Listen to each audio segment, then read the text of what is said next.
right, welcome to the show tonight. All right, I'm gonna stop that right there and stop my share here. So yeah, it's Saturday night. No, it's not Saturday night. It's Friday night. No, wait. Yeah, it's Friday. What night is it? Normally I don't live stream on Fridays. I used to record my podcast on at midnight on Instagram, but I did that earlier this week, and that is actually airing on Anchor tonight. It'll upload at midnight, so the audio version of what I did a few days ago on the podcast will go there. It'll go on Spotify, Podbean, Apple Podcasts, Google Play, and please, if help me out and subscribe to me there too, so I can bump up stuff. So it's anchor.com, Spotify, Not My Rabbit Hole, the podcast, which is the satirical rant. Also, in the description, there is, if you want to be a sponsor for my podcast. And by the way, I just got a sponsor for $9.99 a month. I don't want to mention their name because I don't know if I can. I don't want to give anybody's identity, but you can also sponsor me there from the Anchor website. If you want to, if you don't want to do the Patreon route, they have another option with that. So, okay, so tonight is about John Irwin. It's taken me a long time to do this show, mainly because of, the fact that I am moving and going back to college and all that kind of stuff, and it threw me off. But, timing is everything.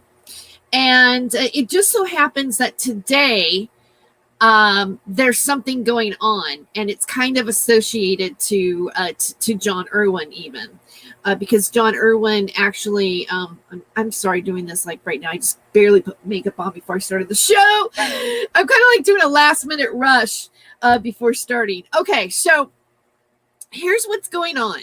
And I'm going to go into a little bit of Miles Johnston tonight because, and I'm going to play a bit of an interview that I did with Miles Johnston back in 2017. I do have it uploaded on this channel for a specific reason, just to kind of bullet point the history of how I've met Miles Johnston, and also how things have progressed. Okay, it was through my interview with Miles Johnston that I actually got to interview John Irwin. Now, hi, Veronica.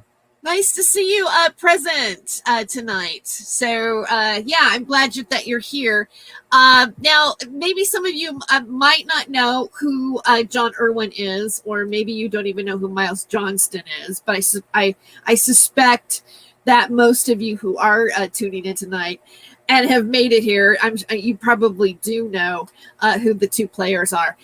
Miles Johnston has the Basis Project, which is about UFO and disclosure, and really was a big part of launching the Super Soldier program, which involved Max Spears and James Casbolt, as well as it was both Miles Johnston and Carrie Cassidy's Project Camelot, which I think were the major players in bringing this to the forefront. Okay.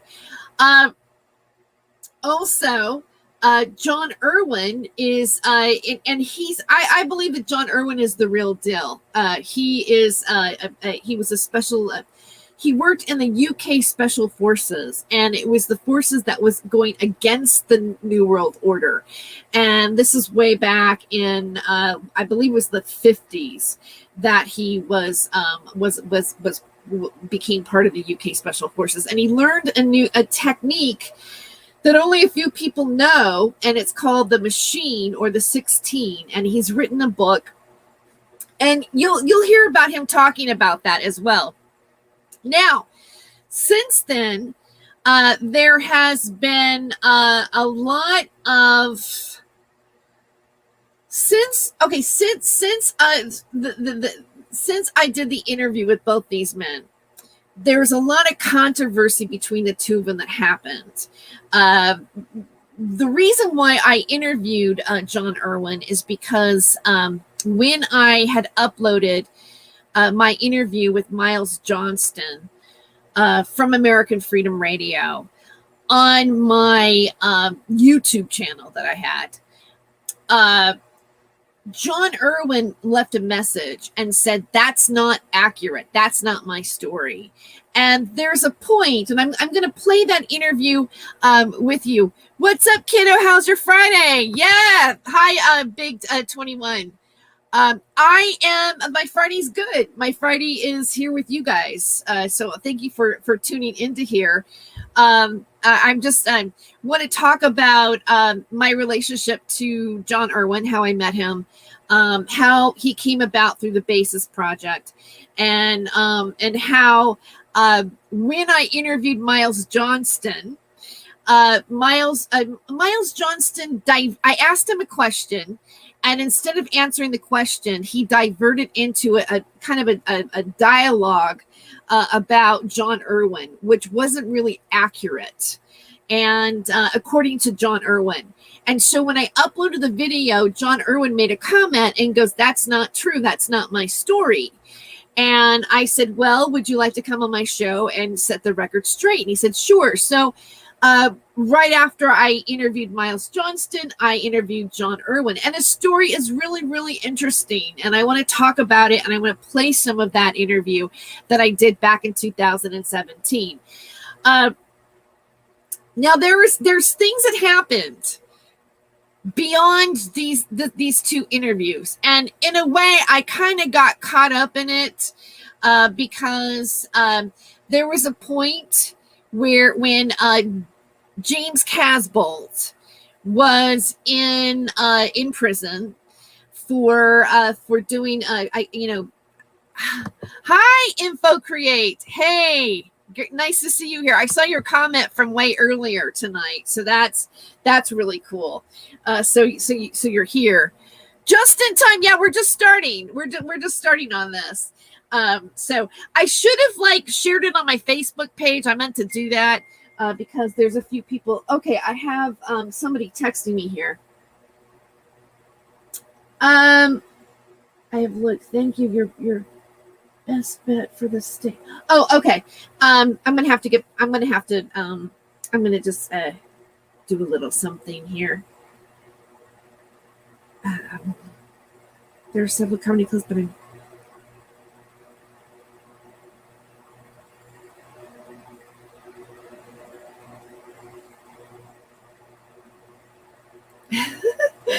okay. So anyway, I'm gonna turn this off for a second. Okay. So I won't get distracted. All right. Sorry about that. Okay. So let's talk about. Okay. Let me get. Where was I on this? Okay. Where was I in this? Because I got distracted by the text right there. All right. So when John Irwin came on and set the record straight. So now as time went on with James Casbolt being in prison, somehow James Casbolt, there's a point where he was getting out, and I guess there's these two kind of prisons, and then when you're starting to get out, you get moved into one prison, and then he was taken back to more of a maximum security prison. He didn't understand what was going on. And he contacted John Irwin, and then at that point, somewhere around in that time, there was a falling out. And James Casbolt ended up not going back and being in contact with Miles Johnston anymore. Now, when James Casbolt, and nobody knows where James Casbolt is right now, actually. So, and I've had people contact me and say, "Can you get me in touch with John Irwin? Because I want to ask him about James Casbolt." And it's mum's the word. John Irwin will not reveal anything about James Casbolt. So that's the update on that little forefront. Another thing that's really interesting about John Irwin is it seems like certain players in the UFO conspiracy community let me just make sure that this person knows that I'm live streaming, just so I don't, because I don't want to, I don't think they understand. Or okay, no, that maybe he doesn't need to know. Okay, so when okay, where was I getting to? So when James, okay, so the James Casbolt thing, wouldn't tell anybody about that. But there's other people in this media that kind of screw up details that never really happened, or John Irwin never really did, which I find interesting. For example, when, and I'm going to bring up Sandra DeRoy, who was one of the people that was in contact with Max Spears before he died. She started a new video about Max Spears and came out with some more interesting information, which I'm not going to go into tonight. But maybe a lot of you guys know that. But one of the things that she said was that John Irwin choked Miles Johnston. And John Irwin vehemently denies that never happened. And so there's been this kind of conflict between people saying things that John Irwin did, or John Irwin's story from Miles Johnston and from other people that are in this UFO conspiracy, super soldier, MK Ultra, mind control, asset world that just didn't, that he denies. All right. And I'm more inclined to believe John Irwin, mainly because after I had interviewed Miles and heard the phony story, and then I heard John Irwin's story, and he's really solid. He's solid enough to where Sean Stone had bought the rights to his story to make a film about it. Now, the reason why the film never was made was because John Irwin didn't want to be associated with the way that they wanted to do the story. They wanted to take his character and put it into the I believe it was the Afghanistan war, or it was the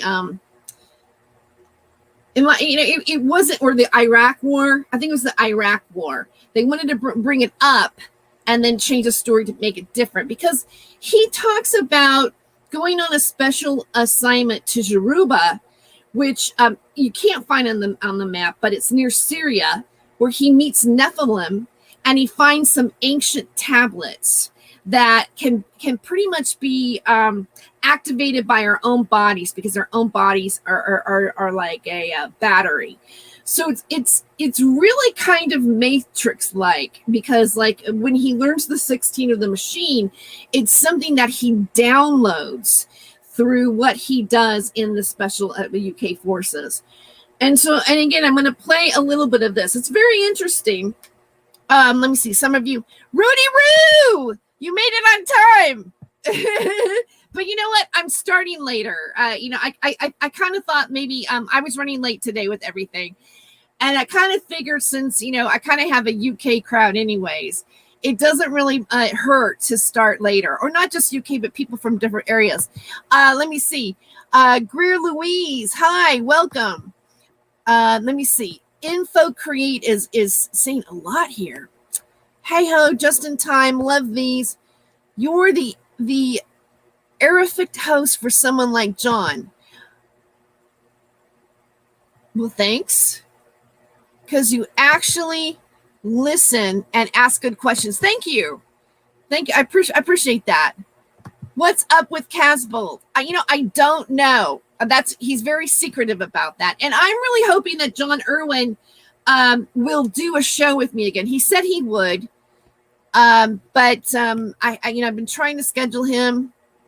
I know James is the real deal, but I can't convince John. Yeah, John Irwin doesn't really have a lot of faith and most of the people that have come forward and talked about being a super soldier, he says that they're not real soldiers. He's even said, well, I don't see how James Casbolt could have worked in the American Army if he's English and he's from the UK. Like he doesn't buy a lot of the things that James Casbolt said, or says it's fantasy, or he even will say, well, and I'm just telling you what his opinion is. All right. I'm not sharing my own or whatever, but he says in his mind, he's like, they're not mentally, they're not okay. They're not what they say they are, but that's neither here nor there. I do find it interesting that James Casbolt seems to trust John Irwin more than Miles Johnston, even though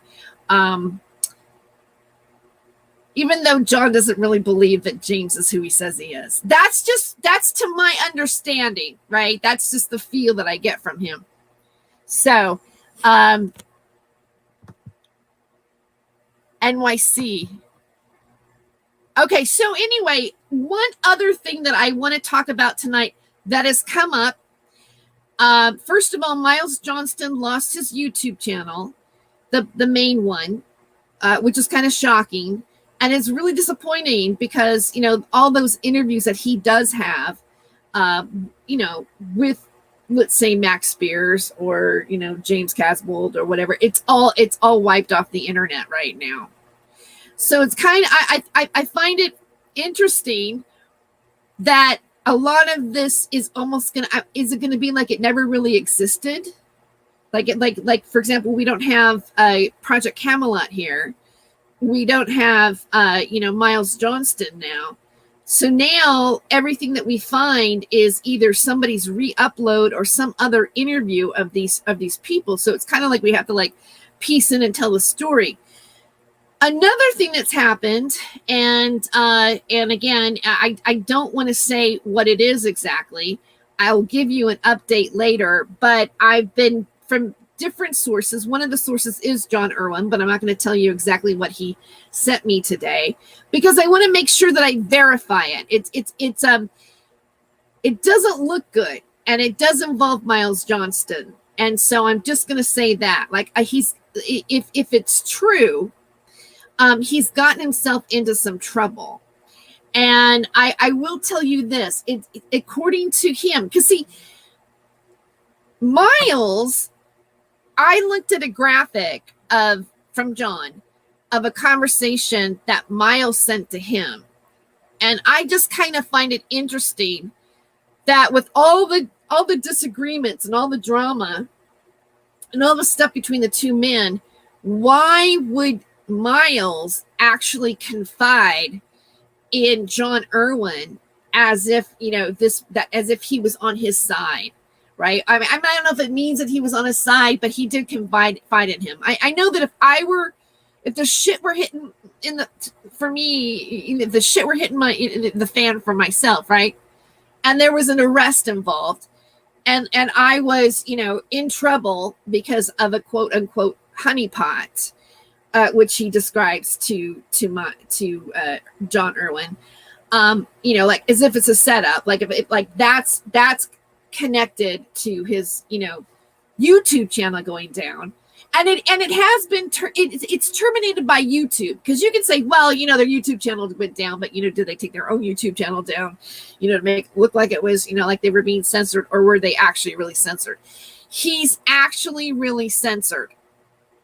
Okay, so or terminated for whatever reason, for whatever violations that they caught him on. But right now YouTube is doing a witch hunt. So, it's not uncommon for anybody's channel to go down right now, you've got to be really careful about what you're talking about. But his channel did go down. And I was wondering what was going on, because I was looking to mirror tonight the interview between Sean Stone and John Irwin for the first time, but it's gone, and I realize now it's gone because Miles Johnston's channel went down. So here's what I want to ask you guys out there, and maybe some of you that live in the UK. I'm trying to figure out if he really was arrested. I know this probably sounds like, oh, how come you don't believe it? Well, I don't believe everything all the time. I'm thinking, well, why? Like what's really going on, right? I mean, was he really arrested? I mean, it's important to verify your facts. And because I live in the United States, here in the United States, we have places that we can look up and find out. Like you can look up somebody's and see if they've been arrested or not. Or whether or not they're incarcerated or where they're incarcerated at, and you can kind of find out a little bit more information. I don't know if that's possible in the UK. And it's not like, because again, like I said, I got this information from two different sources. It's not like I don't believe the people that sent me the information. I just don't believe the people that are actually sending the information and why they might be sending the information. And I thought this for a minute too. I go, because of the fact that I watched the whole Sean Atwood thing go down, right? And where Sean Atwood pranked Andrew Guine, thinking that there was something going on, just to dump that information because she was going after Sean Atwood's credibility. Sean Atwood poked Andrew Guine, and then a bunch of other hosts followed that lead and went absolutely nuts on the internet, and had several channels going after Sean Atwood, which is a form of cyber harassment, because if your show is just about one person, it's cyber harassment. And then their channels went down, right? So what if, and I'm just saying this theoretically, what if someone like a Miles Johnston wanted to actually bait people to say stuff about them that wasn't true, so that you could be taken down too? And I know that sounds paranoid, but at this point, I think it's really, really important to know what the real truth is. So, and one of these emails apparently came from while he was incarcerated. And I'm wondering, are you allowed to do emails when you're in jail? To different people. I just find that the people that he chose to give this information is odd, and so I've got questions about that. And I don't really want to talk about what he's been charged with because I don't know if it's true or not. But I'm getting information that looks credible, that looks like it's coming from him, that he's saying that he's got into trouble, and it's happening at the same time that his YouTube channel is going down. So I will give an update on that. Hi, Raven. It's nice to see you tonight. So I see that you're here. Raven is usually always in the chat, and Rudy Roo usually makes it at some point. I know that you're working later on at night, and so I really appreciate you being here. Info Create. I don't know if I've seen Info Create, but welcome to the chat tonight. Okay, so let's get started. Let's get started. I'm going to start with the Miles Johnston interview.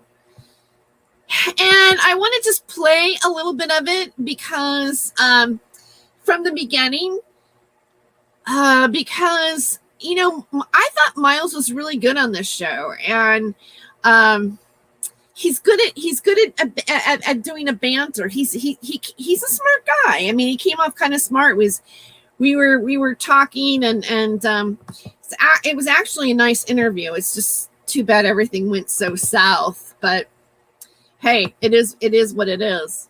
Oh, here, I'm catching it up here. Let me get this recorded. All right, I'm going to get this queued for a second. Sorry, I'm a little bit delayed on everything. All right. Let's do a share screen.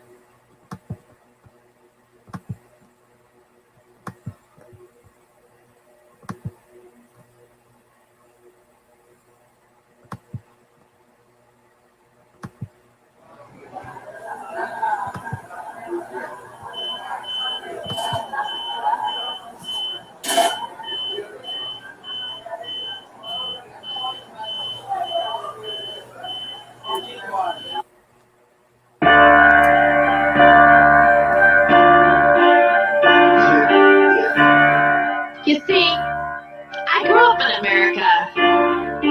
I grew up in a land where phrases like, I have a dream, meant something. I grew up where I believed that freedom existed, that that's what I was fighting for. I believed that the Statue of Liberty was a symbol of our liberty, that we all came from all over the world, because we didn't want to live underneath a monarchy.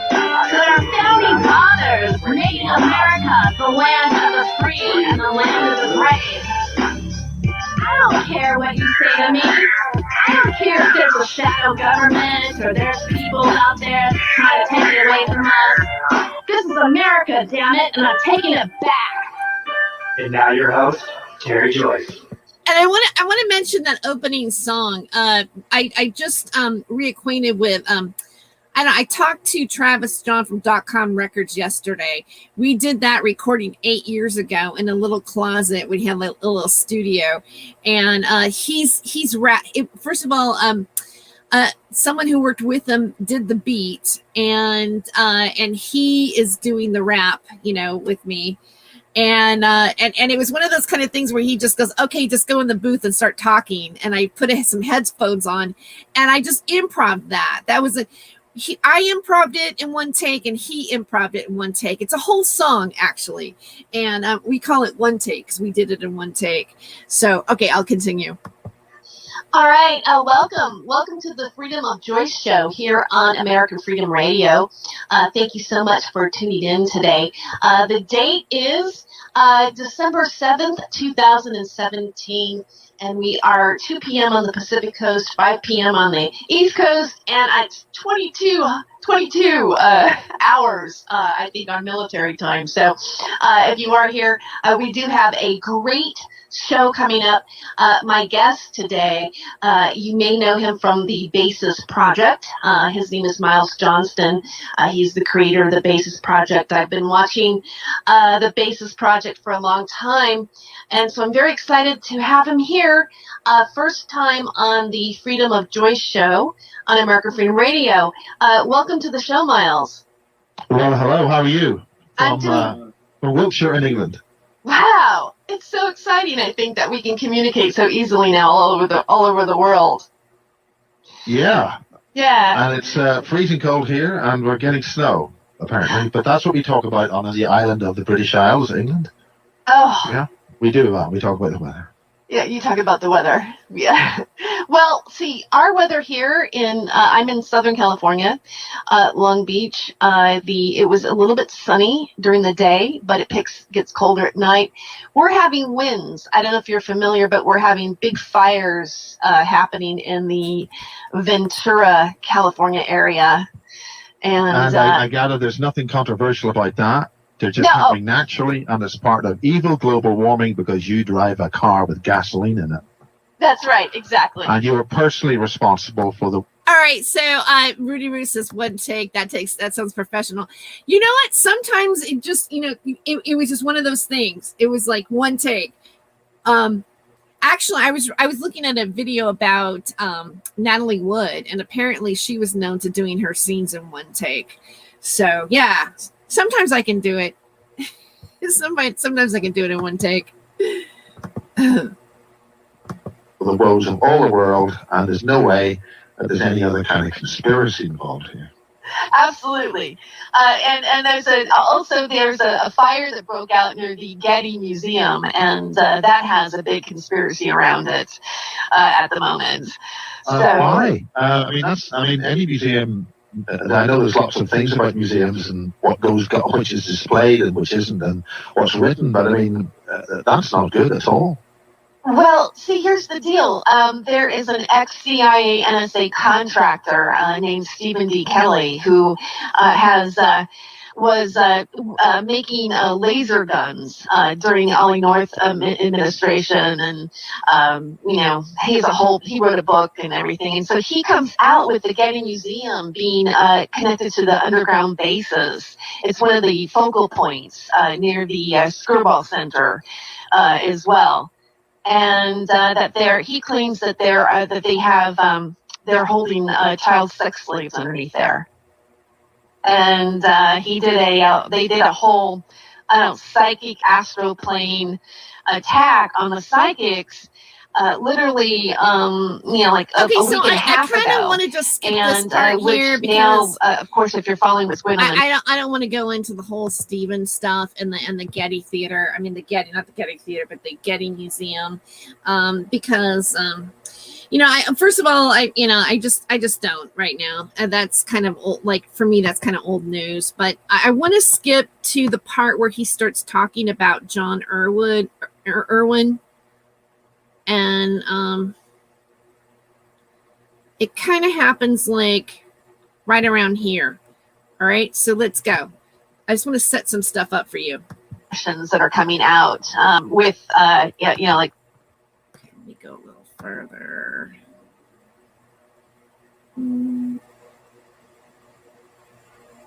See, I asked him a question, and then he just kind of dwindles to here. They've been put out on the table here, including Al Franken, and we've had this. I'll tell you what my opinion is. My opinion is that it's odd that it's all happening at once. Okay, this is like when the hashtag Me Too stuff was going on. Time. Now that's up north, folks. And then I asked him about what his thoughts are about hashtag Me Too and some of the Hollywood allegations, and then he goes right into the child. Okay. The child. Old Here we go. former military specialist who. Darn it! I'm trying to get the right spot here. Is the child. Well, and I mean, that's my thought about it, and it's also covering up the bigger picture, which is the that's the part that I'm trying to skip over. the child I just want to skip that pedophilia that's going on. Okay, that was like back in 2017. So let's just move on. Former military specialist. Let's just go here. Who was very carefully and precisely born in 1939. That's John Irwin with a U, and his mother in Newcastle upon Tyne. Now that's up north, folks, in England. That's proper up north. On the east coast, his mother left the family home, gone 2 or 3 months. Her husband was mad as hell, and where are you, and putting adverts up and all sorts of things. And you're talking very poor working class, good, honest, labouring workers in the steel and shipbuilding industry up in the Newcastle upon Tyne. And then she turns up, and she turns up pregnant. Now, this means something very important. John Irwin was artificially fathered with that particular lady, so that 17 years later, in 1957. Okay, and John Irwin denies that he was artificially fathered. Like that's not even according to John, that's not even true at all. He would be ready to join an elite, very small military force called the 16. Now this means a great deal. This is huge as to why he was born, why that particular woman was chosen, and why those particular times were involved as to why he came into this world and was born and joined when they had, in the 1950s, Britain still had conscription, so he had to join the military. Young lad goes in there. Yeah, no, John wasn't a surrogate, according to John. Age 17.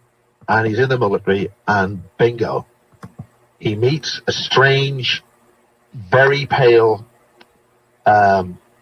officer in Malta, and that's the Mediterranean, and he's taken past death. And we can talk about Max Spears, we can talk about all those sort of things.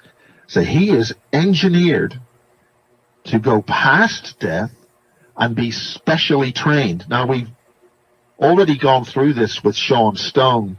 Sean Stone came over and met him, They were going to make a movie. It didn't work out, and that's between John and Sean and the various company that was involved. Okay, and let me explain why it didn't work out. The reason why, like I said earlier on the show, and I was getting a little bit distracted and everything, was that I'll make this a little bit bigger here. The reason why it didn't happen is because, again, they wanted to take his story and place it not during the time that he was really involved, but put it to the Iraq War. He didn't like that. They also were going to make his character American. He didn't like that. He said, that's not my story. That's not what was in my book.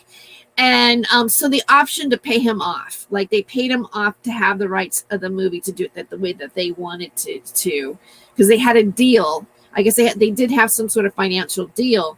So now obviously the movie hasn't been made yet, but Sean owns the rights to their version of what they want to do, and that happens all the time with films. So people's stories. So that's the story on that. Follow with that. But this means that in 1957, the British military were engineering soldiers to be trained by a special-looking kind of white, very pale officer in a special fighting technique, and also, and this is going to be the subject of this movie that has to be made, and we need a lot of money to do this. It needs to be done urgently now. He was trained by bringing his being. He died. He went through the death process and then inhabited the body of other genetically related parts of him. See, this is not even part of it, but it sounds good though, doesn't it? Different dimensions and times during the history of the world. No, this is not even nothing of what John said, but let's keep going. And that learned him a lot, to use an enigmatic term. So he then came back, was reborn. This is all in a 3-day training session. He was then trained with an extremely special form of combat called machine. And we're going to listen to John tonight. So, you guys going to hear the real deal. And then after 4 days, he was released back into the British military, where he then took full part with his secret British group called the 16, and they fought in 4 groups of 4. And running along very speedily after bumping off a lot of Russians and a lot of people in the Middle East and Lebanon and what became the Middle East today. No, they didn't bump off a lot of Russians. They didn't. Egypt and things like that with his special fighting technique. They got 2 data banks. However, he did meet Nephilim and the Nephilim there, and he will talk about that.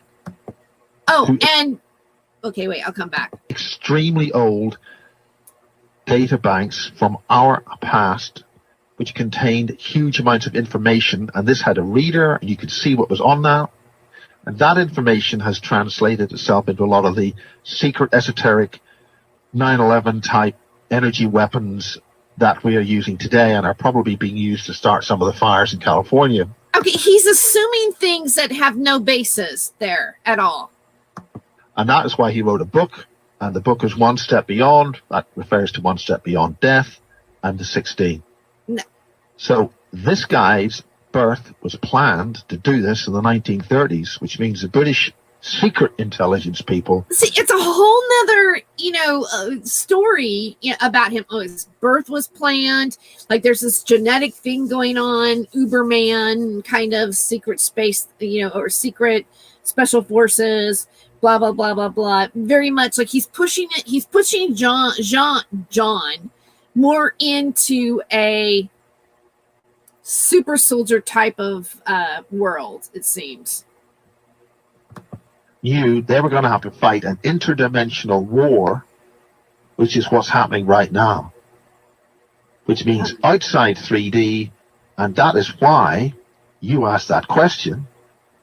The first thing you do when you are going to take out any species is you attack the primary male.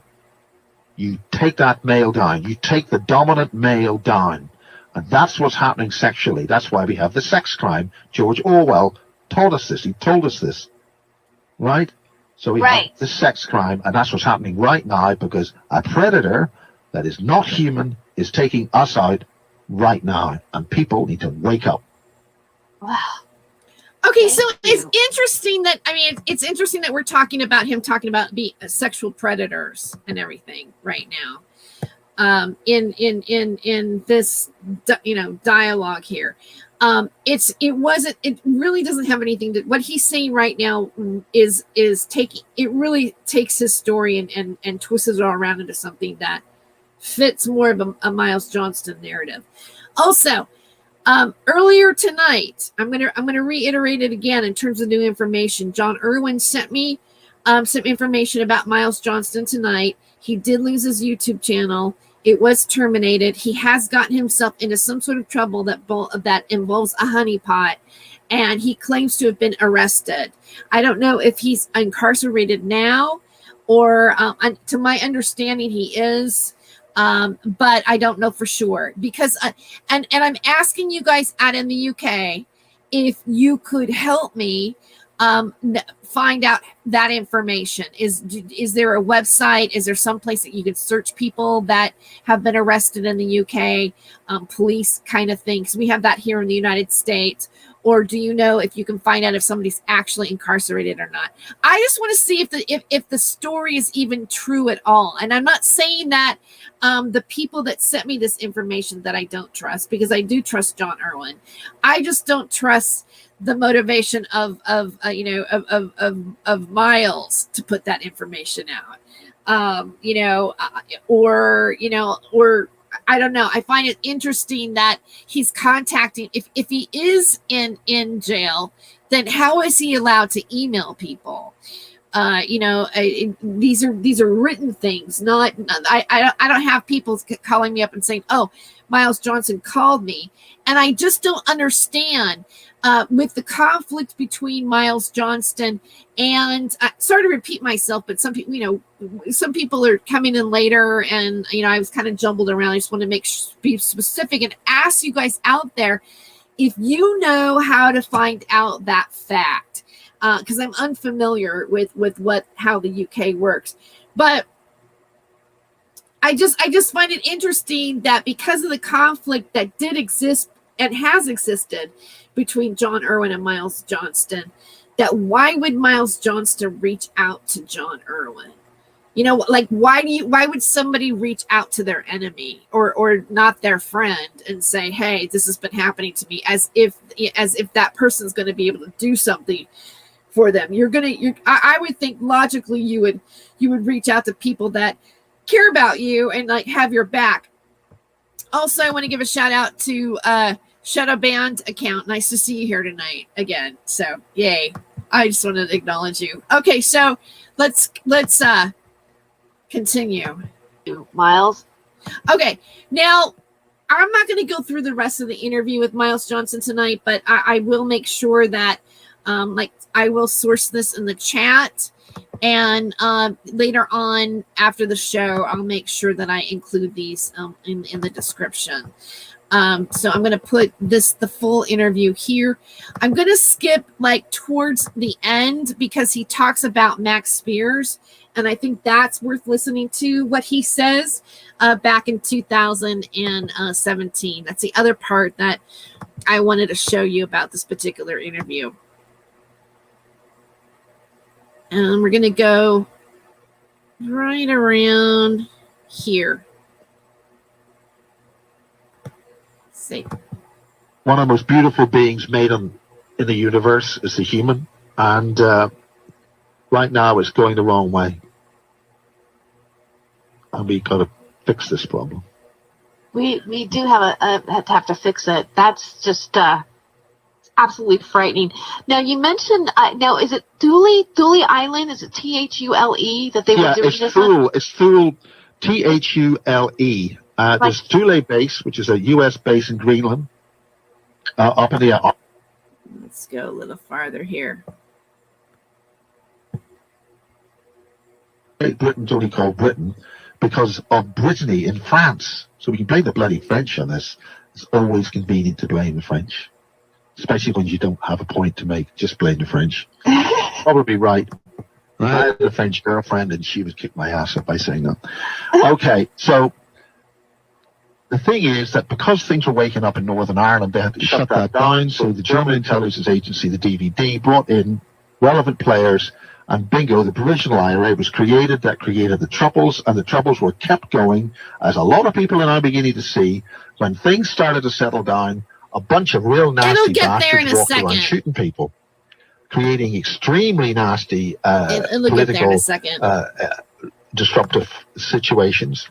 And I'm very meek to be part of a process which helped heal that. And we got a healing situation when Kiss FM broke Matrix in 1987, 30 years ago. We caused a little problem in a program in Northern Ireland, and that was Kiss FM, and that was my radio station with another bunch of people that we created that with, including my dear late colleague Jeff, who's not with us anymore. What's interesting about Miles is that he has done pirate radio. He is, if you Google him, he's worked for the BBC. He is an investigative journalist. He does have a real background, so he's kind of interesting that way. Public, they kept on growing, but they didn't start waking up until the 1980s.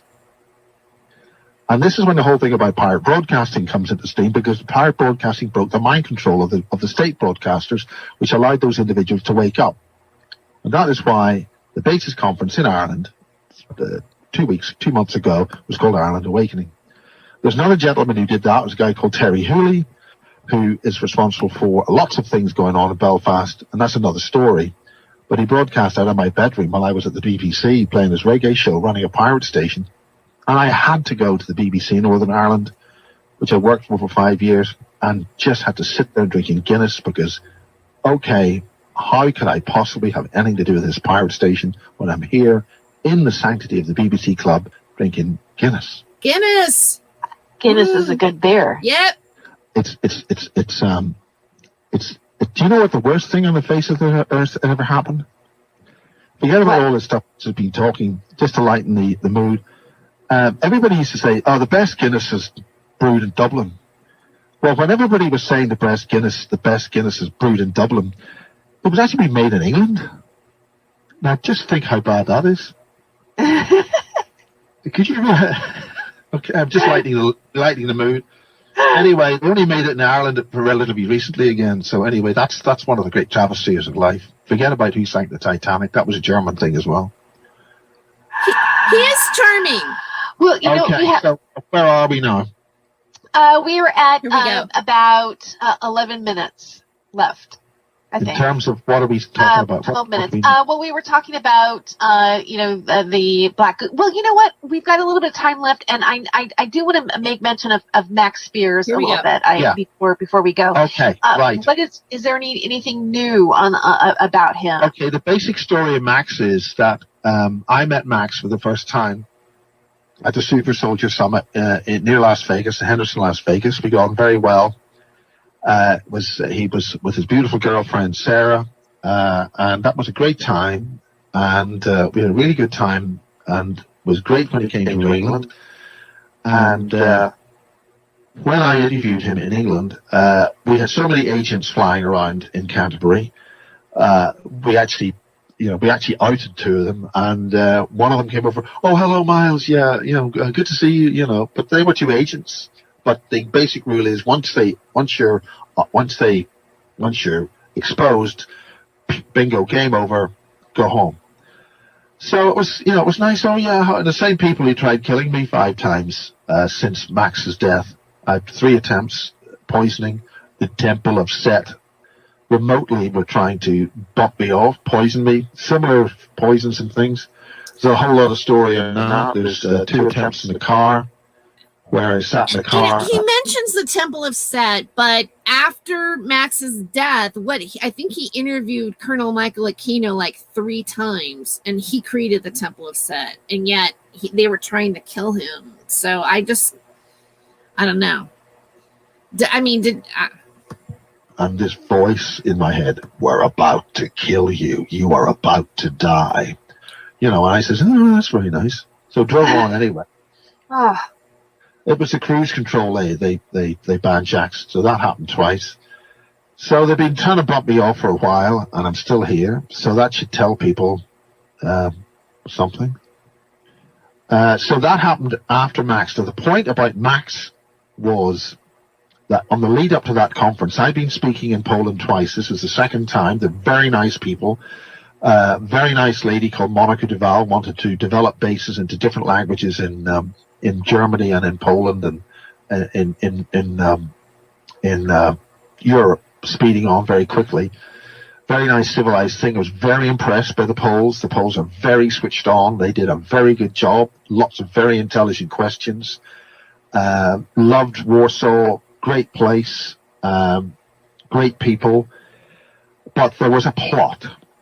And that plot I outed because after speaking at Kerry Cassidy, I've spoken at a lot of Kerry Cassidy's conferences here in the UK. Thank you very much, Kerry. So speeding on very quickly, I just finished speaking on that July day and walked out, switched on the phone, and I got these 3 text messages, a couple of text messages repeated, and I looked at them and it just said, Max is dead.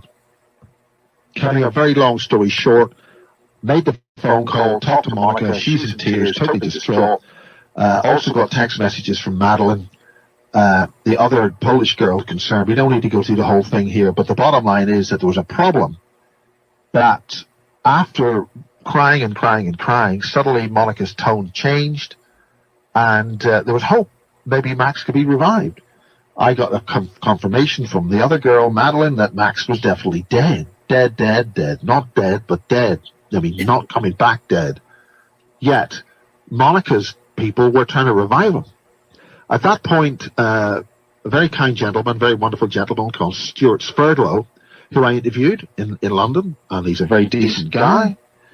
He, for some reason, puts a veiled, pointed remark on his website saying some... Okay, so I want to acknowledge Jeff. Hi, Jeff. And then also Steve Ronan has joined us. Just so you guys know, I'm playing one of the interviews at the very end that I did of Max Spears in 2017. I'm just playing the very end part of what he talks about Max. I think what he's explaining here, and of course I have some questions about that, but it's the infamous confusion about whether or not Max was dead or not. And then there was the ritual, the famous ritual apparently was happening. And then the irritation that apparently Stuart Swerdlow had about this. Also, by the way, Stuart Swerdlow lost his channel as well. So his channel went down. So a lot of people, like I said, are having their channels go down. Okay, so let's continue. English researcher, which I took as referring to me, was deluded. Oh, also for the guys of you that are late, Jeff, I mentioned some of the stuff that happened earlier today with my notification from John Irwin that Miles Johnston has gotten himself into a bit of a trouble. He might have been arrested. I'm not saying what it's for. He mentions a honeypot and also mentions his channel going down at the same time and says that he believes that they're connected. So I'm just, and again, once I get more information, once I, get verification that this is really, in fact, he has been arrested or he has been incarcerated, I get some, I just want to see a fact that he's actually really been arrested. I'm just saying, allegedly, these are the notifications that I'm getting. I'm just saying it again. One more time. All right. And I'm not saying what it is because I don't want to say what something is if I don't know what it is, but I will acknowledge that there's something going on like this. In that Max was fighting for his life. How silly, how terrible. And I thought, that's a bit nasty, Stuart. But there's not a chance in hell that Stuart Sverdlow is going to get involved with any dumb murder plot for Max. It's not going to happen. So if anybody thinks that Max was bumped off by Stuart Sverdlow, don't be so stupid. The man's dead. Now the point is, if he's dead, why are they spending 4, 5, 6 hours trying to revive him? And then a whole lot more information comes through. It then gets all very nasty. I was on bad terms with Sarah because I'd had Max and Sarah at my conference 3 times, I think, by then. I didn't need them then. They didn't sort of have a right to be at the conference. And Sarah thought I was being very nasty to her. So, look, Max says, look, Miles, just deal with me. I'll deal with Sarah. Just before Max is about dead, 2 days before, 3 days before he died, he said, Miles, I'm going to give you the best conference you can. I'm going to give you some really good stuff. A month later, he's dead. He was dead 3 days later. The point about it is, and I've checked this with Vanessa, the basic analysis of the situation is, and remember the polls, they put it all up online, and if they put it up online, why would they do that? There's a lot of questions need to be asked here, a lot of questions not being answered. So why did they do all this?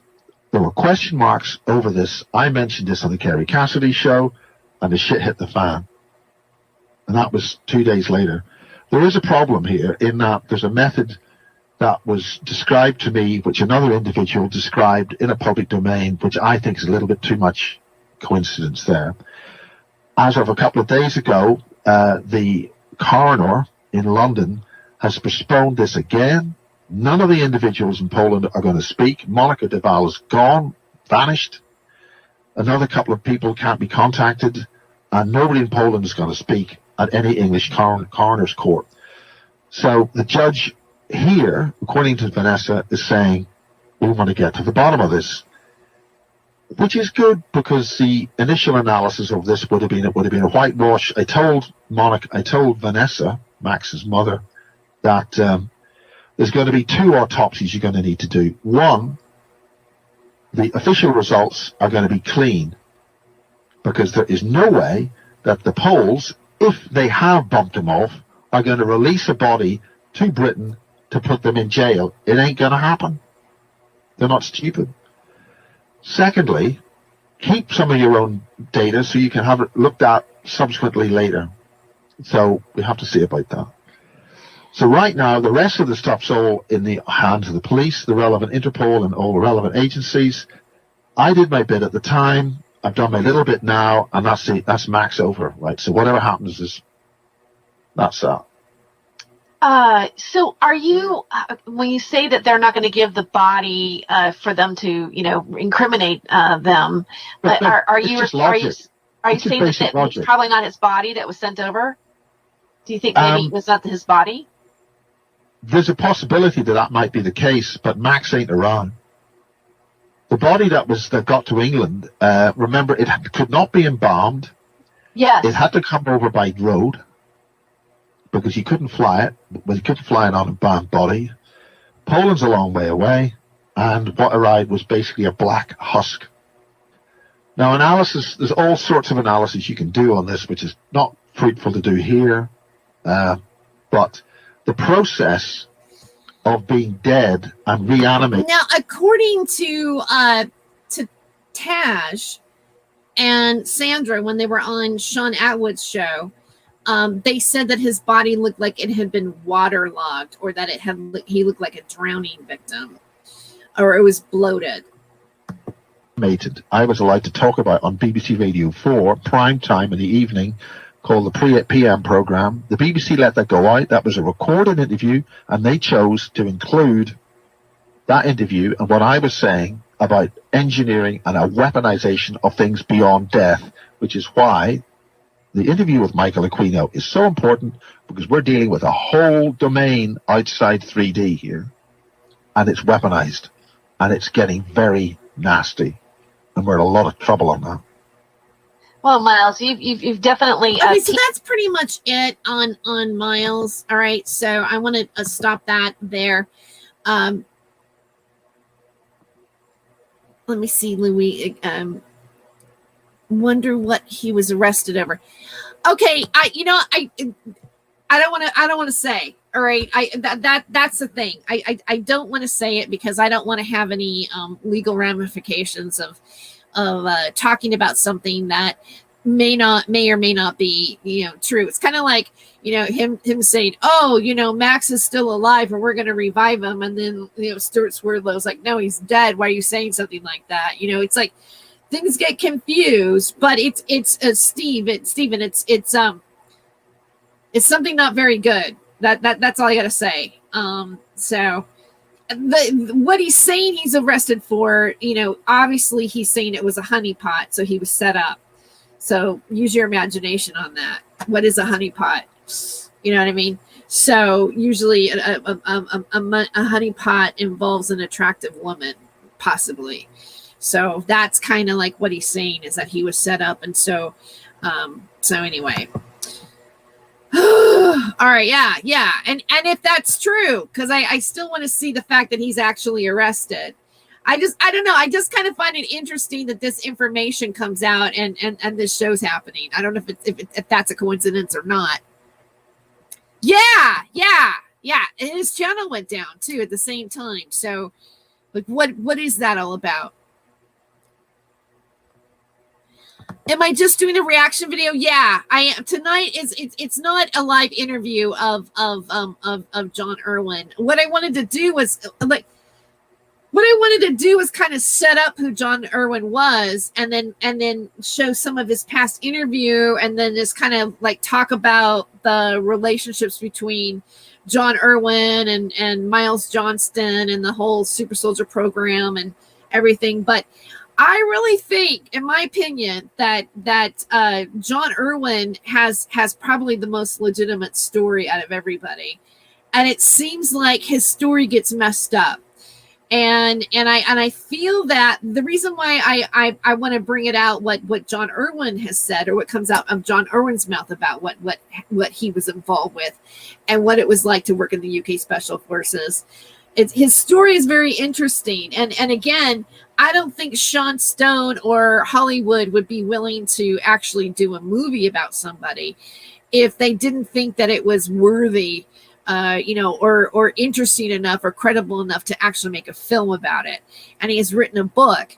And so for a long time, John was doing, was in Miles Johnston's posse.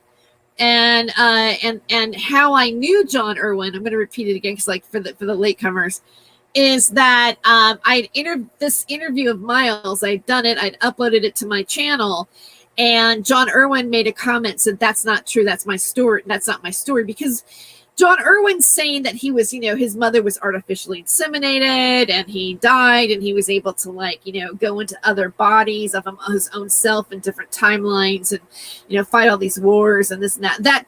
None of that happened. However, his story is interesting, and it does kind of mirror the Matrix, because the special technique that he learned, which was the machine, that only a few men know how to do, he downloaded it. He downloaded it in a way that you would think it was kind of like the Matrix, like he went through this hypnosis, he went through this different state, and he was able to do something like that. The reason why John Irwin was selected is because he never drank or he never smoked, which makes you wonder about what we do to our bodies that makes us not, how have we messed up our bodies just by having a drink, right? Or smoking a cigarette. But because he was in great physical shape and he hadn't done those things, he wouldn't explode and die for doing it. And whatever they did to him, and he'll describe it to you, that it was like he sat there and he says, "Okay, I'm ready to learn it," and he goes, "You already downloaded it."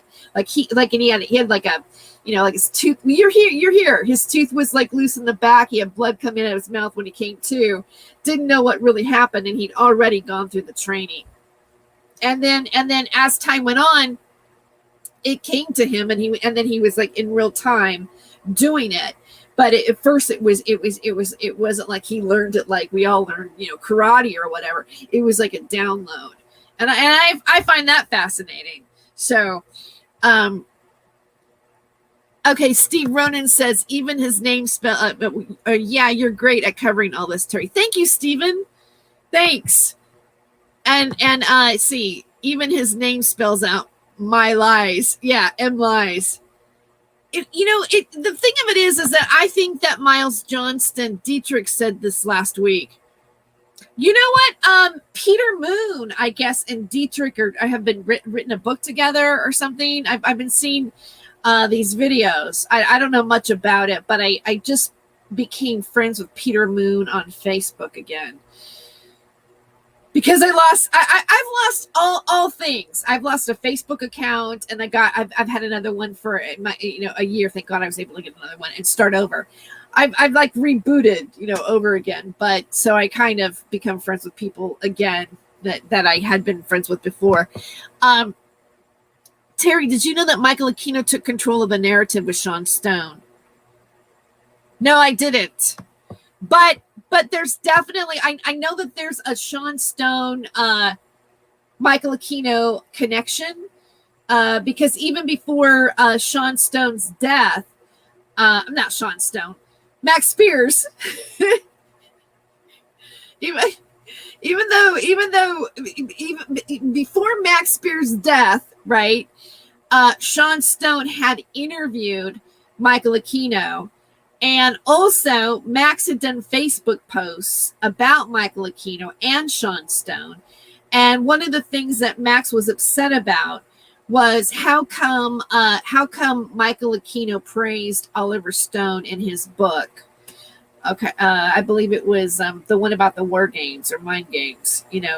Like he had, I believe it was that book, and he had done a dedication to Oliver Stone. And I think that bothered Max. So actually, I have one video. I have it up on this channel where I actually show those graphics in it. So I took screenshots of his Facebook posts, and they're featured in that video. Yes, they are, and it sounds crazy. Yeah, I mean, Terry, I'm smoking since I'm 14, so over 20 years now, my lungs are grand. Good for you. I smoke cigarettes. I started later in life. I think I started smoking like at 34 or something like that, but I quit in 2009. So, I mean, I smoke the herb once in a while, okay, but I don't think that it has the same kind of doesn't technically have the same kind of damage as nicotine and tar does and all that stuff. But I like smoking. It's fun to smoke. I used to say I wish I could smoke vitamin cigarettes, like they were just good for you. Like, oh yeah, I really like this, doing this, that whole. I guess you call that an oral fixation. I don't know. Yeah, Max did. He did not like Aquino. That's correct. Yeah, he was not a fan of Michael Aquino. Hi, Eloquent88. Nice to see you here tonight. Yay. See, Steve Ronan. Steve Ronan, you're on it. You're on it with even with the Dietrich's show and stuff. Okay, yeah, same thing.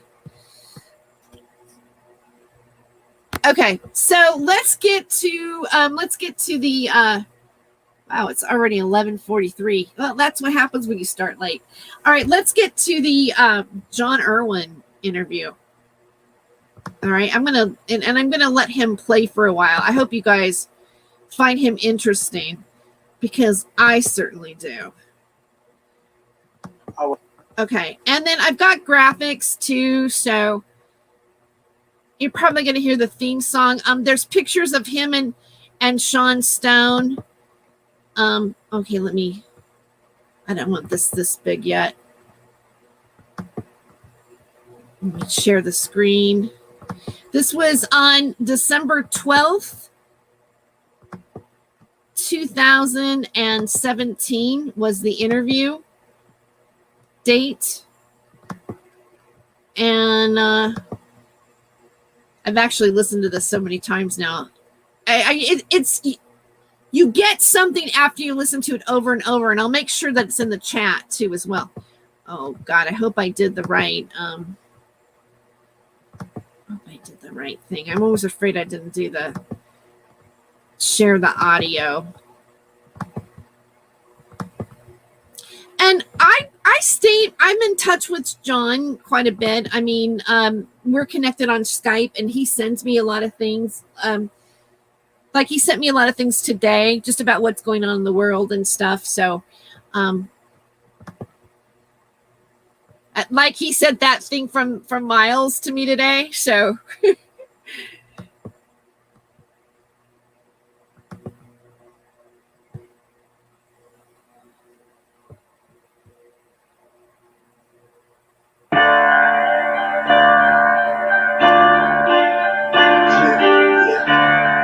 You see, I grew up in America. I grew up in a land where phrases like "I have a dream" meant something. You know what? Shadow Band account is saying that Aquino name sounds familiar to me. Was he in that Blink 182 guys UFO Academy? That's interesting. I'm not familiar with the Blink 182 UFO Academy, but Michael Aquino, Colonel Michael Aquino, he was part of Presidio and also part of the Presidio Elementary School scandal that happened. He was at first a known Satanist. He had made appearances on Oprah and Geraldo back in the late 1980s when they covered SRA. And so he also created the Temple of Set. At first he was with Anton LaVey. He spewed off to the Temple of Set. He is a master in psychological warfare, and I believe he went to the Naval War Academy as well. And so did Michael Hemmingson, who also was kind of in all of this mix and part of Revolution Radio as well. There's a connection. He went to the Naval War College too. So that's who Michael Aquino is. Okay. I grew up where I believed that freedom existed, and that's what I was fighting for. And notice that, John Irwin has pictures of himself being in the military, and you're going to see the graphics of his book. There's news articles that feature him and talk about him being an assassin. So, he's got a paper trail of credibility.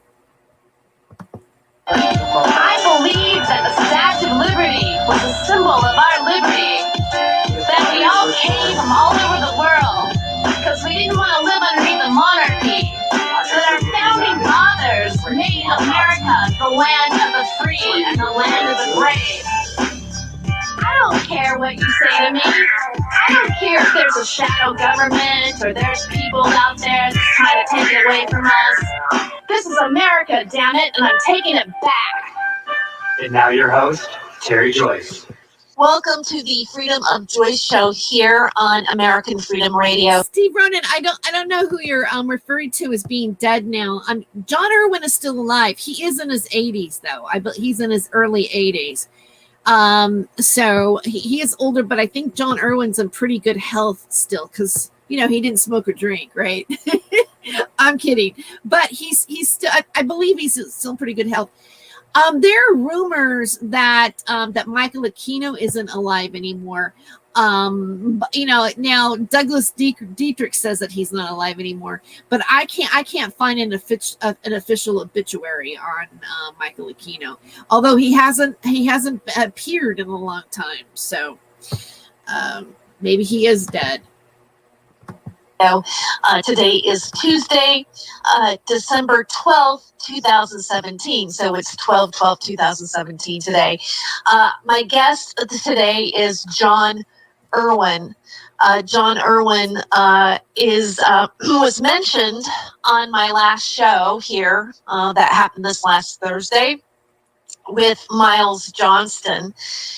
And we'll go into this a little bit farther, but I'm going to give you just a little bit of a setup. John was mentioned during my broadcast, and okay. So Eloquent 88 says he's dead. So yeah, he probably is. He probably is. His story or some of his truth was mentioned on air, but when I uploaded the YouTube video, but who knows? He might come back and go, "But I'm not dead yet." Okay, anyway, but I'm not dead yet. John made a comment that he was himself, and that some of the information wasn't correct, and he really wanted to have an opportunity to come onto the show today and get the truth out there. We now I did say the date. It's 12/12/2017. I personally, after responding to John's comment and speaking with him through email, I went in and started to research him and became very interested in his life and what had happened. And I think that there are things that he's saying and was saying back then. And John has spoken the farthest record back I can see so far on YouTube, but we'll find out for sure, is probably he's been talking in this media for 7 years now, and I had no idea.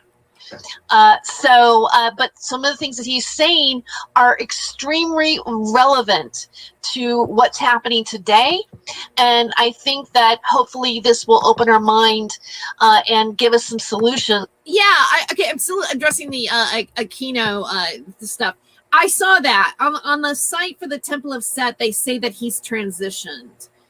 They say that he's passed on, but I can't find, like, when people die, there's usually like an obituary that's a public announcement of somebody's death, and for someone to be so high profile as Michael Aquino, you would think that we would have a more official announcement. Besides the Temple of Set website. I mean, that's just my thought. That's just my thought. You know what I mean? So, but yeah, he's probably, I'm thinking he's probably dead, I just wish somebody, I don't know. I just wish I could get something more official. Like, I just wish I could find out something more official that Miles Johnson's been arrested. I'm a little bit anal like that. Okay. On how to deal with our current situation. I'd like to welcome to the show John Irwin. Thank you for being here today. Hi, Terry. Thanks for the invite on Freedom Radio. Oh, definitely. Okay, where did we start? Well, you know what? Let's start with you. Because see, my audience or the people that listen to the Freedom of Joy show, we often talk about secret programs and Okay, well, let's start with who I am. Okay, let's start there. Okay, my name is John Urwin. I am 79 years of age. I was born in 1938, and I was 79 last November, and 65 years ago, I was called up for national service. And when I was called up for national service is when things start to go really bizarre.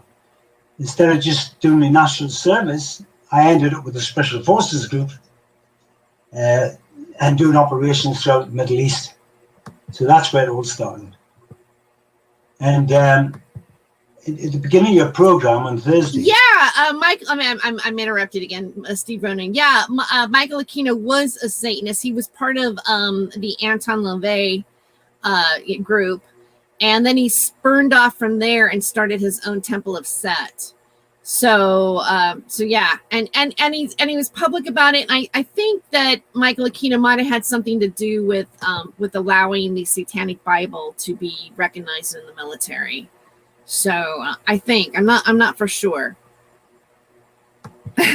Steve Ronan, am I not official enough? Yes, you are. No, not really, but I'll humor you. Yeah. In that pic is Miles. Looks like the guy from Scientology. No. Actually, the person on the right is, I don't know who the guy on the left is, but the person on the right is John Irwin. Also, I want to be specific about like what he was doing with the UK.Special Forces. I don't know if I'm going to play. I'm not going to play the whole show, the whole interview tonight. But they were working against the New World Order. So they were like a different sect of the military or special forces that was actually going against the New World Order, which I think is interesting. There's something like that exists. Yeah. Miles Johnson did mention some of these things, but he starts off where he actually says to you, don't believe anything I say, while he's correct. For a start, he starts off where I was born, how I was born. All of that is wrong. I was born in 1938, not 39. My mother was not pregnant through artificial means. My mother left my father when she was pregnant. She went down to Yorkshire. I don't know if you're aware of Yorkshire.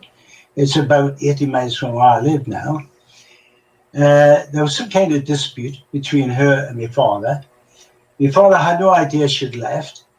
He did put an advert in the paper trying to find out where she was. That it was true. But my mum went down to his sister's in Yorkshire.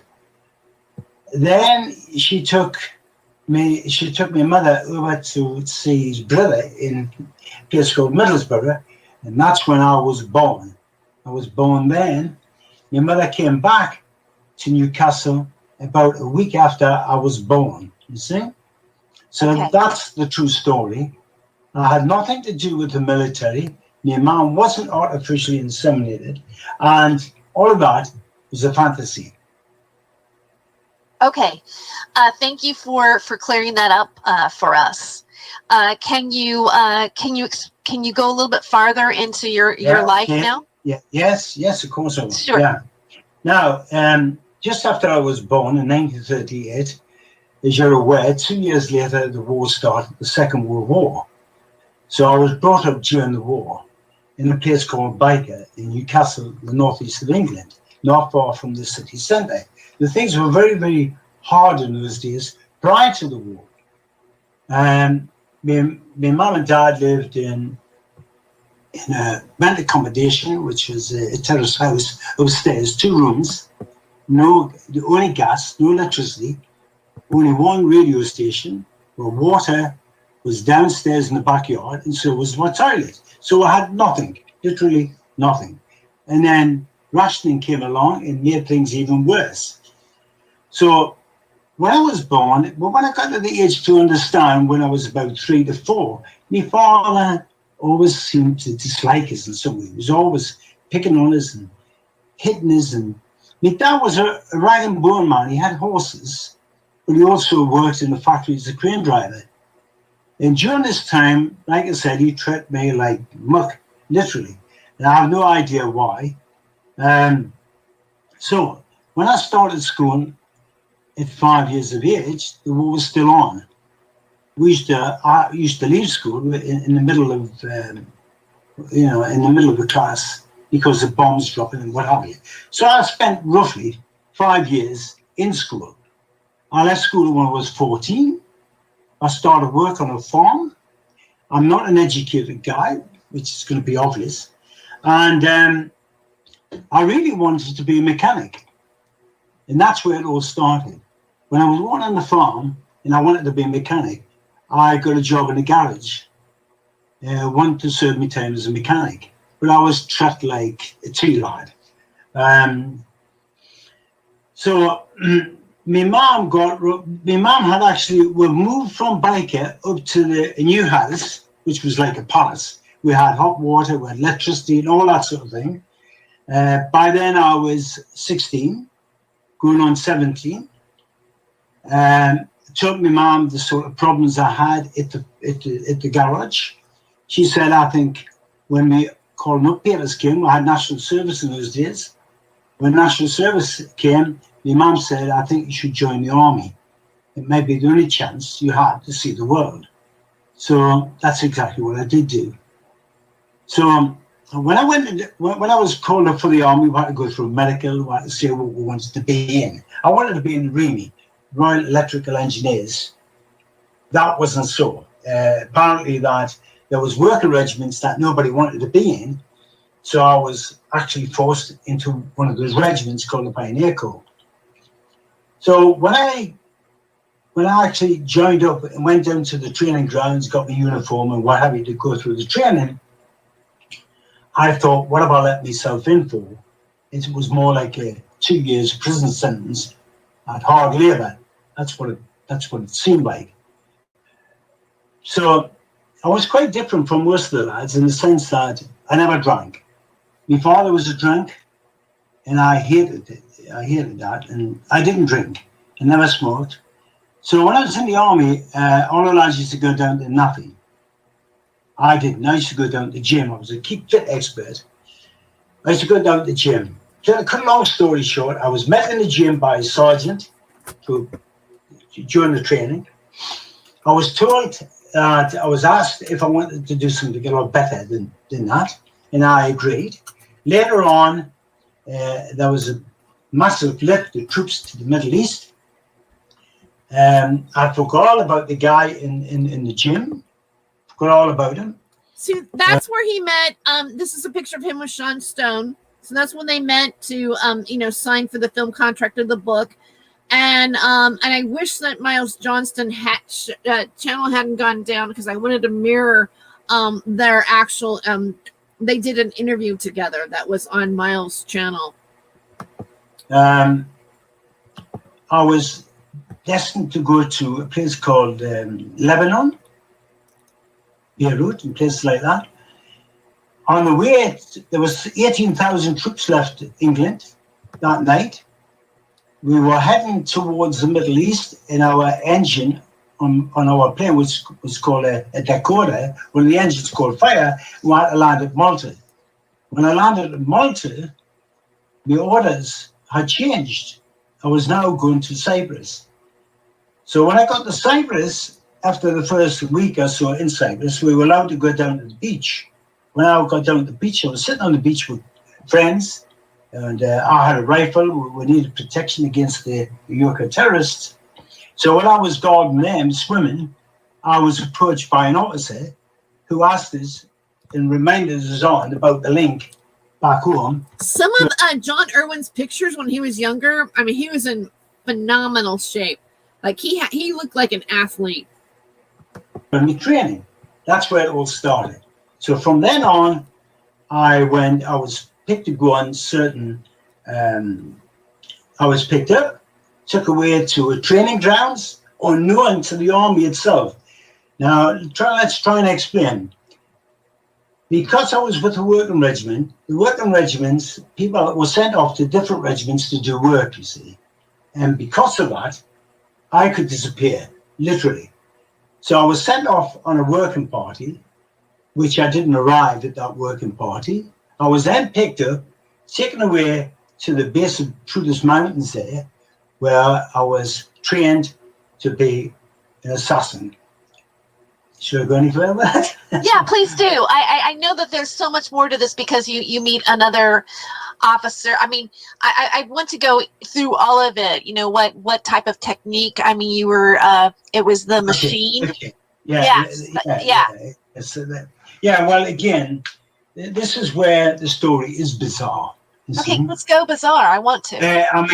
It's really bizarre. It's okay. We can handle it. No, wait, don't forget now, I'm a young man who's not educated. Hadn't even seen a television set. So when I went out there, I had no idea where I was. I didn't know about Cyprus. I didn't know anything, literally. So I was taken to this huge hangar. When we got in the hangar, there was 3 men training. And they were training in such a way where I thought was quite odd. Now, don't forget, I hadn't seen television set. I hadn't seen people in the army training before. So at first I thought, well, that's very good. And I didn't know what to think of it at the time. So I was taken into an office at the end of the building, up a few stairs into this wooden office. The windows were all broken. The place was just a shambles. I could hear these guys, and I saw some turnips hanging on bits of string. And you say, what the hell? You know, what's the turnips there hanging on string for? So I noticed when they were attacking each other, it looked rather unusual, you know, because I'd done boxing and what have you. And I thought, well, that's strange. I've never seen anything like that before. So anyway, when I got in the office and sat down with this chap called Ken, now Ken was, as Myers did say, he was unusual in the sense he was a tall guy. He was 3 or 4 inches taller than me. He was thin-faced, pale. He had very long fingers. And he explained exactly what I was doing there, why I was there, and the sort of training I would have to go through. Can we go back to Ken for a moment? Because there was a previous... Anywhere like that. He was just unusual to me, you see. In other videos, you said that you felt that maybe he wasn't human. Do you still feel that way about him? Yeah, he was. When I say he wasn't human, and I did use the word out of this world, what I meant was, it was just like if I saw someone who was very, very clever at gymnastics and things like that, I would say that about that. You see, I would say, my God, he's clever, he's out of this world. You know, in other words, he's doing something that most people can't do.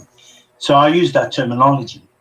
I was just kind of curious because, like in the one, I mean, it's just the guy that has the eyes, the shape, because like there's one video we talk about his eyes being shaped blue. Yeah, his eyes were big, round. Yeah, they were round. Yeah. And he had blue eyes. He had, he used to do some rather strange thing. I found out a lot later on, what he was actually doing. He had a coin, which this table was made of planks of wood, so it wasn't a smooth table by any means. It had knife marks on it, things like that. So, and he used to spin this coin, and he used to put his hand nearby, and he used to keep spinning. It wouldn't stop until he put his finger on the top of it to stop it. And I was quite amused by that. But can't you just see his character in a movie, like just spinning that coin? You know, and sometimes, like, I mean, when I'm listening to it, I can see the scene, you know. He was doing that. He was talking to me, and he was explaining exactly why I was there and why I was picked. Now he told us why I was picked because I've never drank in my life. I've never smoked. I was a keep fit expert, and that's why they were very interested in me. You see, the fact that I never drank before in my life. You see. Could the spinning of the coin and him talking to you at the same time? Do you think that was a hypnotism? Was that a hypnotism technique, maybe? No, it had nothing to do with that. Okay. I'll explain that as we go on. Okay. No, it was just a little habit used to get into, that was all. Okay. And he explained everything in detail, exactly what I was going to go through, you see. And he said, what I'm going to try and explain to you, you will never experience this before, or you wouldn't have seen this before, and it's going to shock you, you see. So we'll go through a certain procedure to see how you react, see how you respond. Are you prepared to do that? And I said, yes. I said, that's why I'm here. But really, I didn't really have any inkling to what it really meant. But I was quite prepared to go through it. I didn't want to end up back at camp repairing airfields and digging trenches, you see. So anyway, he explained. And then he said, this is where we begin. And he started showing me photographs of disabled people who had been killed, people growing old and dying. And he kept on with this for quite some time, trying to tell me how useless life was, how pointless it was. He's saying I couldn't understand why he was doing this. So, like I said, he kept on producing films, people dying in really unusual ways, people have been killed during wars and what have you, and saying how useless life was, and no matter what, you're going to die. That's what he used to say. So he did this for a long, long time. I was getting really, really tired, to the point where I could understand what he was saying, and I could see life. He convinced us that life wasn't worth living. Really, he did. He said, you're going to get old, this is going to happen to you, this could happen to you, and eventually you're definitely going to die. That's one thing in life you can guarantee. You see, so he really poured that on, to the point where I didn't want to live. So he had a service revolver, and he put it in front of us with a handle pointing towards me. I picked it up. I was so tired. I mean, a service revolver is fairly heavy. And I picked it up and I pointed to my head, ready to pull the trigger. And when I did that, he stopped us. He says, "What the hell are you doing?" So I was really confused now. So when I got to that stage, he said, "Now have a cup of tea, Geordie." So that's the slang from where I come from, you see. People up here are called Geordies because King George, when he first formed his first army up here, were called George's men, and it became Geordies. So that's where I got the name. That's where people up here are called Geordies. So he used to call us Geordie all of it. Now, I'm wondering, because he's talking about being kind of the slang that he's being called and everything, and because of where he came from and the time period and everything like that. I wonder why Sean Stone wanted to take it out of his era and make this to be a U.S. soldier in the Iraqi war. Is it because the story is going to be more appealing to people if it's more present day? They're going to relate to it more. I just wonder why he wanted to make it that it wasn't UK Special Forces, but it was something to do with America. I don't know. I wish I could. I wish. Where's Sean Stone? I want to ask him a question. All the time. And he said, then he started again saying what my mum did, how she brought us into life, what life was for. Now, I don't want to go into that too much because I'm trying to get enough money together to make a film to go back over the last 2,500 years to tell you exactly what life is, how it was formed, what we're doing here, why we're here, how the planets operate, the whole thing. And that was programmed into me when I went through that first initiation with Ken. Now, it started again where he was saying things like, "You're perfect for the job because you've never drank. You are not contaminated in any way." Now, I didn't understand that until he said, "This is what you'll be going through." So I'm cutting a lot of things out here, by the way. Okay. He said, "This is roughly what you'll be going through, and this is the reason why." He says, first of all, he says, when you're in the battlefield, your biggest problem is fear. If you're suffering from fear and you can't control it, the likelihood you're going to make a lot of mistakes and you'll get killed. So we're going to control that for you. We're going to teach you how to control that. And I says, "Oh, that's fine." He says, "Well, when we said that you were perfect for the job, it wasn't the fact that you were physically fit, which is part of the course. But he says, you also never drank. You've never been contaminated." And I said, "Well, I don't understand that really." But he said, "Okay, let's explain. Let's show you this film."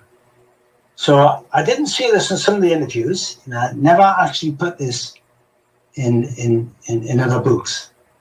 And the reason being was I didn't want people to know about it, to be quite honest, because it's so bizarre. So this is what we're going to do to, you were talking about the machine, because he told me about the machine. I said, "What are these people doing down there?" He said, "I've not seen anything like that." And he said, "It's called the machine. It's a special way, it's special techniques in combat." He says, "And there's nothing magic about it. And when I say you don't punch, you don't kick, and you don't grab, that's for real." But people, when you say that, think, well, there must be some kind of magic involved, or some kind of power. There isn't. I do use my arms, and I do use my legs, but we don't actually kick or punch. We don't have to. So again, I was really confused with that, just like you would be. And so they showed us a film, and the film was someone sitting in the same chair where I was sitting, and he had this pen, what looked like a pen, and they put this thing on this guy's head that looked like 6 bits of wire. That's all. It wasn't like a big helmet or anything like that. Just 6 wires with a little gadget stuck on the top. And he did something with a pen. Now, I couldn't see exactly what was happening to the guy. I could just see his reactions. And he sat there quite calm. His head dropped slightly. His arms never moved off the table. And then suddenly, he turned at the blue flame. Blue flames. He was burning. And the only thing that was left was his clothes. Then he showed us another one, another film, similar, started exactly the same way. But this guy died. He was... Hi, Rogue Status. Nice to see you here. And I thank Steve Cambion for sending you over here. Pleasure to meet you too. Stephen Cambion is with Truth Seekers, and if you haven't seen his show, I recommend that you subscribe to his channel too. He's doing a lot of really great work. I'm actually showing, just since you're coming here now, Rogue Status. I'm playing. I don't have to do the disclaimer, like, we're critiquing this, blah, blah, blah, because this is an interview of my own that I did years ago with John Irwin, who worked for UK Special Forces as an assassin. And he's going to go into how he learned this special technique called the machine that only a few people know how to do. And then how it happens, because he basically downloads it like the Matrix. And then in the second half of the interview, he goes to Jaruba, which you cannot find on the map, but he says it's near Syria, where they found these ancient tablets that actually had no battery, but pretty much lit up from our body, because our body, we are human batteries. So his experience is really kind of Matrix like, and I think he's the real deal. So I'm showing this because he had association to Miles Johnston and a lot of other people that are in this alt media UFO disclosure, and they've really messed up his story. They've really fabricated a lot of things about him. And the reason why I got an interview with him was because of the fact that I had done an interview with Miles Johnston, and Miles Johnston mentioned him and made up all this cockamamie stuff. And John Irwin said, "That's not it. That's not my story." And so I'm interviewing him to get his official story. So this is his official story as I know it. He also wrote a book too as well. Now, also Sean Stone was going to do a movie about him based on his book. They had a contract, they bought the rights for it, but they wanted to make his character to be in the Iraq War and in the United States in a different time period. And he was UK Special Forces that were working against the New World Order. Actually, they were like a secret force sect of the military that was actually against the New World Order. Okay, so I'll continue. Oh, wait. Okay, let's go to here. Okay. He was whole. There was nothing wrong with him at all, to look at, I mean. But he was actually dead. His heart was pumping. Yeah, he looked as if he was alive, but he was brain dead. Right? He was brain dead. Now, yes. His soul and energy had left the body. So just to catch up to speed, the reason why he was such a great candidate for this was because he never drank or smoked, and your body had to be pure in order to handle it. And some people that did not have a pure vessel, one guy just blew up and blew flames, and another guy they were going to try to do the technique with, and they just died. So this is where we're at in the conversation. And hadn't returned. So they showed us that and said, "This is what we want you to go through, but these guys were like that because somewhere along the line they had drank, and this was the contamination. Says we know that. So we know that alcohol, you man. don't drink, you've never drank. And so we are saying now, as long as you haven't touched any spirits whatsoever, this won't happen to you. So by then, my whole outlook, my whole attitude had changed. I was suddenly, I don't know, I felt as though I was growing up for some reason.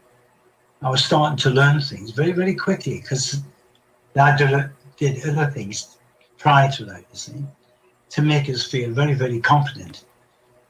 So the first program was called Fear Elimination, but they used to explain to it, it's not actually fear elimination, it's fear control, but we call it fear elimination. So I put this device on my head, and he brought out this pen, which I saw in the film, and he started to twist it. I heard this very high-pitched whistling noise, which I wanted to put my hands on my head because of the noise, but he insisted that I kept my arms in front of us on the table. And there was one point where he actually got a hold of my hands to prevent us from doing it, you see. And as I did that, the sound got higher and higher to the point where it was probably like a dog whistle, if you like. I couldn't hear it anymore. And I felt certain vibrations in my body. And then it's interesting that there's a sound or a frequency that they're using. I find the use of frequency and sound. I think there's something to that. Next minute I knew, they were offering us a cup of tea, and I said, "Well, what happened there?" You know, he says, "Well, we've done it." I said, "You've done what?" He said, "You've been through it." I says, "What about this machine thing? I want to learn that." He said, "Well, that's what that was all about." He says, "You know it now."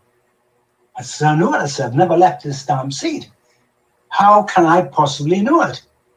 You see, so let's explain. We'll bypass your conscious brain and go straight into your subconscious brain.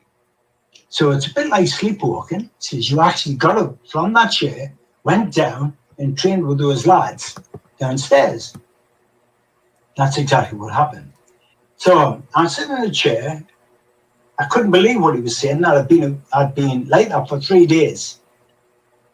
I had no idea. I says, "I can't believe this." He said, "Well, pinch yourself." So I nipped myself and I was numb. And when I saw scratch marks on my arms, and it was about, you know, when you go to the dentist and they numb your mouth, my mouth was a bit like that, and there was some blood coming out of it. So I had a loose tooth at the back. And he says, "Have a cup of tea and relax and you'll be all right and you'll be able to stand up in a few minutes."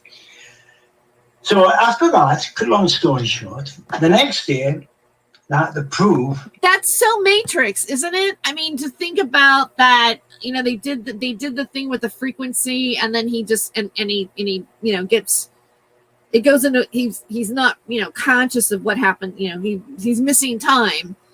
And then he's just they downloaded the technique. He was in a sleepwalking state, actually learning it. I find that fascinating. And this was, you know, this was in, you know, what, 1950s that this happened. Now the information that had been put in my subconscious brain, the training was there. So they took us down onto the shop floor. Hey, Electro Pig! Yeah, it's the late show tonight. So Electro Pig's in Canada. What is it like? You never sleep. You're totally a night owl. Not nice to know arsonists are walking through the alley, but at least you're still up. I'm sorry you have arsonists in your alley. Glad you haven't, you know, your place didn't blow up and that you're here. So. I'm just kidding.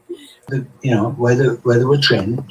and they had certain weapons, rifles, even a machete. All these were real, knives and guns, and they attacked us with them. And I found, to the shock of me, I got the shock of my life, I could stop them. This sounds really bizarre, but it's true. I could stop them, and there was one point where I was stopping and I really wanted to kill them. I had this urge to kill, and they said, right, stop, and we want you to, it was always a cup of tea. Have to sit down and have another cup of tea, which I did. And they said, what's happening, Jody? I said, well, I'm not quite sure. I'm doing this, but I don't know how I'm doing it. He said, well, we passed this to conscious brain. Your conscious brain now has to learn that you know this. So this is the problem you're going to have, for the next few hours. Since your conscious brain will accept it after a while, that information, that skill is there. So again, let's cut the story a bit short because I'll go on forever here. I found I could stop anything, literally. And now I'm jumping it. Yeah, I mean, it's a far out story. It definitely is, and I can see where you could see maybe it was it's BS, but I don't know if it is BS, then he's a really good actor, I mean, and the reason why I think that there might be more credibility to it is because they wanted to do a movie out of it. And if they did a movie out of it, it would be based on a true story. I don't know. I mean, part of me, okay, thinks that some part of our reality, it may not be what we actually really think it is. And there might be some truth to some of this stuff. Also, the reason why I think his story might be true is because the other players that we know of have spent so much time muddling it, like messing it up. And so, why are they messing it up? Is it because it is a true story and they're there to mess it up and mess up what the truth is? Or are they just inept in being media hosts? Or, is Miles Johnston just an inept investigative journalist? Because he actually really, I believe, is one. Like he does have, pirate radio and BBC and all this kind of stuff, all this other background. So why, because the reason why I interviewed John in the first place was because I had interviewed Miles, and Miles was talking about him and messed up his story. And then John says, well, that's not the way it is. So this interview is basically him telling his story. Yeah, it's interesting. I mean, you know what? I'm not saying, have discernment always in everything that you listen to. And, you certainly don't have to buy it. It's just like, I always like to think, well, you know what, let's just take it and put it in the interesting box. And I learned that from my friend Lori Buckley. She would say, I would go and tell her stuff. She goes, Terry, let's just take this right now and let's just put it in the interesting box. You don't say it is this for sure, but let's just put it like, maybe it's something to look at and see what it is. If anything, it would make a great script. And I really think that it's too bad that Sean Stone didn't want to do exactly his version, and Sean Stone paid him off, so he did make some money from it. They took that rights, and they're he has the rights to do the other version of the story, which won't be his story. But John himself was very adamant about the purity of his own story, which makes me kind of think that it's true, or because if he didn't care, I think that he maybe wouldn't spend so much time making sure that people know it as he says it or wrote it. That's my argument on it. That's why I kind of think maybe he might be a little bit more, but it's pretty outlandish, that's for sure. When Sean Stone came up here to make a film, which he's still doing, by the way, not what Miles said, he's still making a film, but it's not exactly the same as the book, by the way. I happen to be a 29-year-old American who's fighting ISIS in Syria. So, Okay, so it's a film based on a true story, a fictional character, but it's updated, but it's still following the same lines of your truth. Is that what it is? it's not actually, the program I went through is not in it, but it doesn't matter. Wow! So the program that he went through is not going to be in the film. I see. That's the most interesting part. One of the most interesting parts is the program that he went through. See, now why does Hollywood want to alter his story too? I mean, why even bother take cherry pick it and then decide that you don't want that part? Because that's, I mean, again, when you do something based on a true story, you can add stuff for you can act fictional characters and things like that in situations. Electropig says sometimes it's the craziest stories that turn out to be the true ones. I mean, if someone told you the world would be locked down for a virus with a 99.997 survival rate, we'd all have laughed. Okay. Yeah. Okay. Let's just, thank you, Electric Pig, but Electric Pig. I get what you're saying. Okay. But I don't want to piss off YouTube. Okay. Although there is an article that I might actually show you guys that came out recently in the Seattle Times and not talk about it, but just play music in the background. I was thinking about doing that, and you can just read it so the algorithms doesn't pick it up. But that might be for later on. It's a commercial thing, you see? Yeah, so again, that's not the end. It isn't, it really gets really bizarre. I mean, really, really bizarre. Well, one of the question I have, listening to you, talk about it and say what happened. Now, at the time when you went through you were with this man and you went through the whole program and you had all these skills downloaded in your subconscious. Was that the time that did you actually go past death during that episode? No, well, again, you don't do that. That never happened. Never happened. You never died. No, I didn't die at all. Let's explain. Okay, let's explain. This is where these people have a tendency to over-exaggerate everything. It is bizarre. I mean, really bizarre. So we're not getting away from the fact that people are going to find it very, very difficult to believe this. But let's explain why he thought that. Okay? Now, that was the first stage. The first stage was to find out how I would react, to see if I would recover from that first stage. In other words, I didn't burst into flames and die, right? Right. They knew I was good for the job, put it that way. You see, then they told us that there was another stage.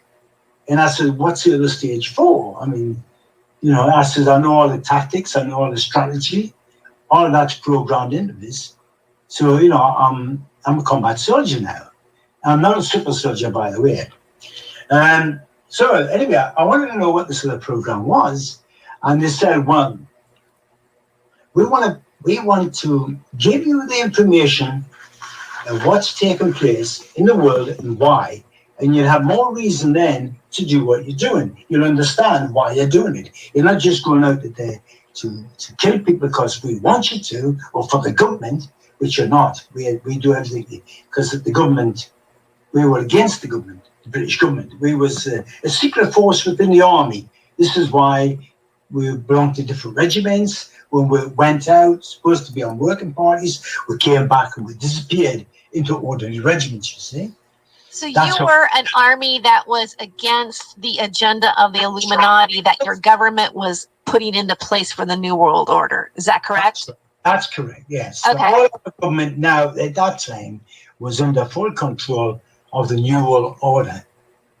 Or every level of government throughout the whole of Europe is under the control of the New World Order. It's as simple as that. So I was being trained.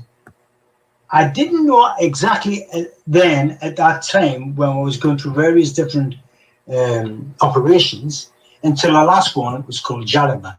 Then I found out what we were really after. And the reason they didn't want me to know was just in case I was captured or anything like that, I wouldn't be able to tell them anything, you see.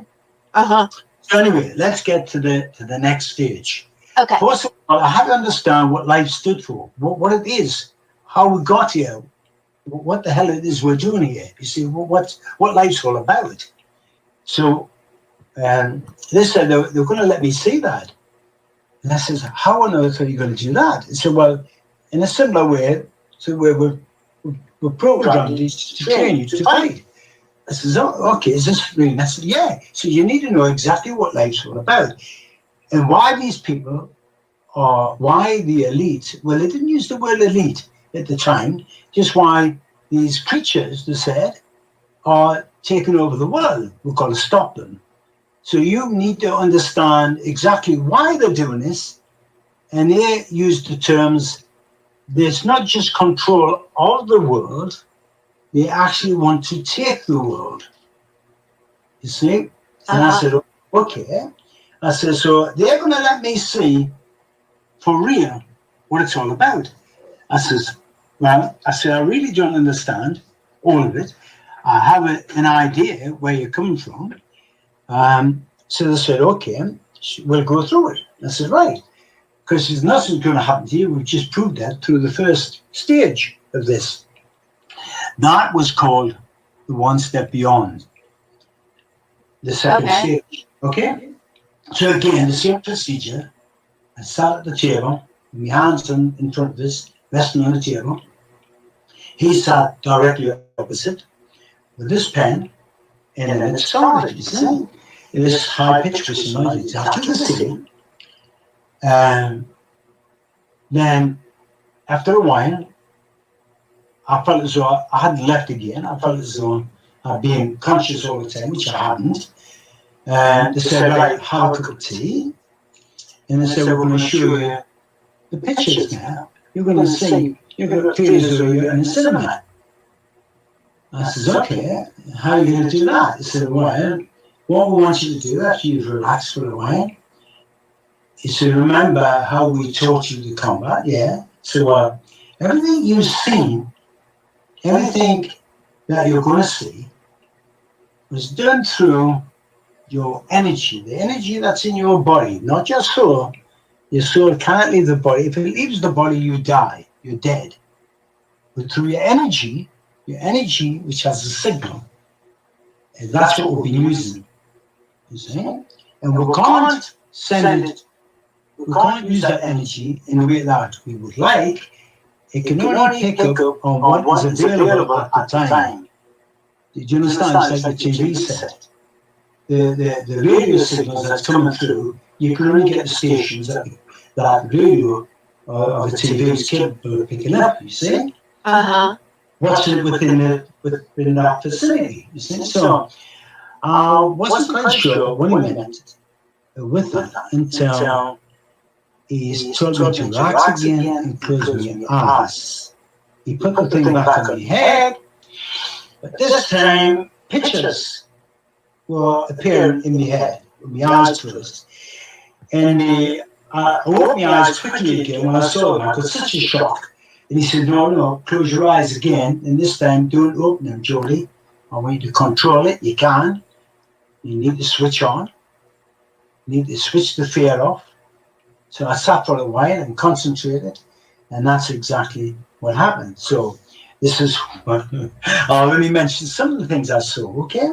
Not all of them, because I want to get this film made. I want to try and get the backing. I want to try and sell my books to be able to do that, because it's going to be like a documentary that takes you back for the last 2,500 years and prove that everything you do know is a lie, a big lie. And we'll have to be so careful because people's lives revolve around that lie. They all make money preaching this lie, doing the lie, relying on the lie.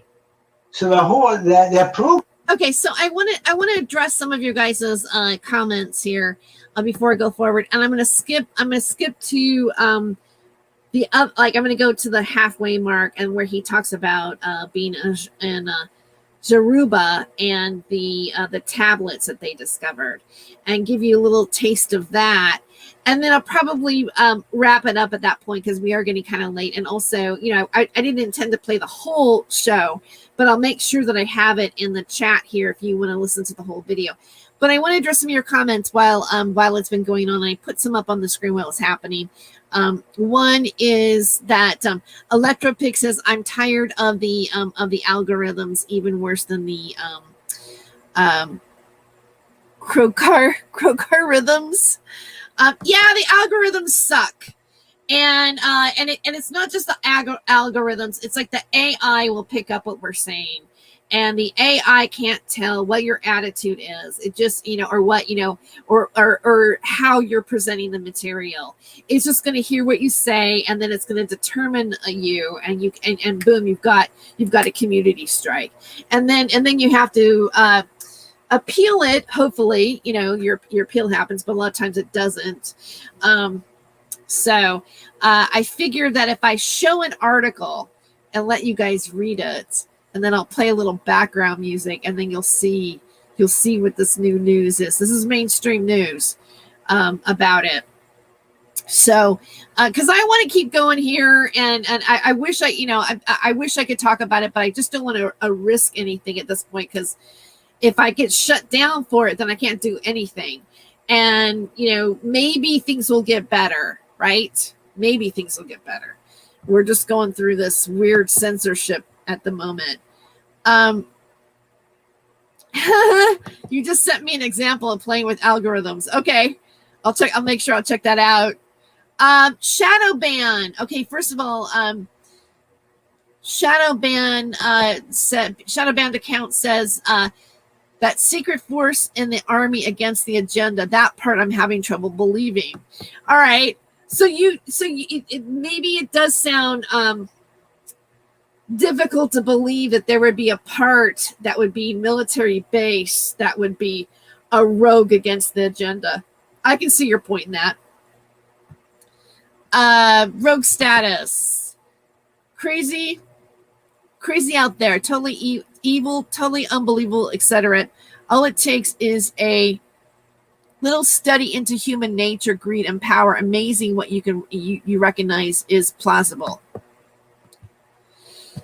I don't know. I mean, I don't think, I mean, I know that, you know, he has his book, and he has his book for sale, and, you know, he has a movie option, or had a movie option, doesn't really right now. You know, he doesn't, to me, John Irwin isn't exactly like the others, as much. So I don't know. But let's keep going. Programmed to fight anything that comes along to disprove that lie. So people would say they want to know the truth, but once you start explaining the truth, you'll find that they really go against you, because it could destroy the whole life, the livelihood. You see. So anyway, I'll tell you some of the things I saw. Okay, so I'm going to skip a little bit more to the halfway mark.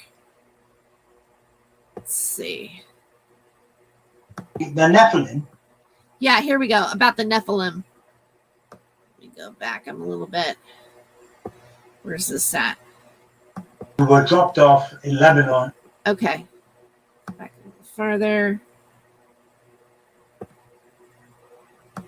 I can't really use the right terminology. So that when there's no oxygen, there's nothing happening to the brain. It's not being damaged in any way, and neither is my body. But this machine creates that death experience. So this is where I actually saw. Sure. Yeah. Again, life is very important, and you should know that. Fallen angels came. The insects, we eat plants which are alive. They drink, like water, like sunlight. They're alive. So everything we do, we kill. And we kill to stay alive. Everything does. That's the fact. You just look around you. It's there. You see. So life is the thing we've got to get over, how important life is, why you have children, and this is why I want to make this film. It'll take me back 2,500 years for what I saw, really saw, and I tell you how the planets operate, I can tell you what gravity is, I can tell you what life is, I can tell you who is in charge, and what their plans are, what their real plans are. It's not, these people have no magic, there is no magic out there, believe us. That's why they need money and guns. If there was magic, they wouldn't need those things. And they do want to take over the world, and they do. If you look at the Georgia Guidestones, they're telling you, they love to tell you what they're going to do to you. You see, and it's true. That's exactly what they're planning now. They're going to bring the races together. They're going to destroy you. They're going to destroy the races, the cultures. They're going to destroy everything. They want the planet. They're going to get rid of us. So they've got the robots as well. And what you see on TV now, like Sophia, that's far more advanced than that. Even in 65 years ago, I was warned about synthetic creatures.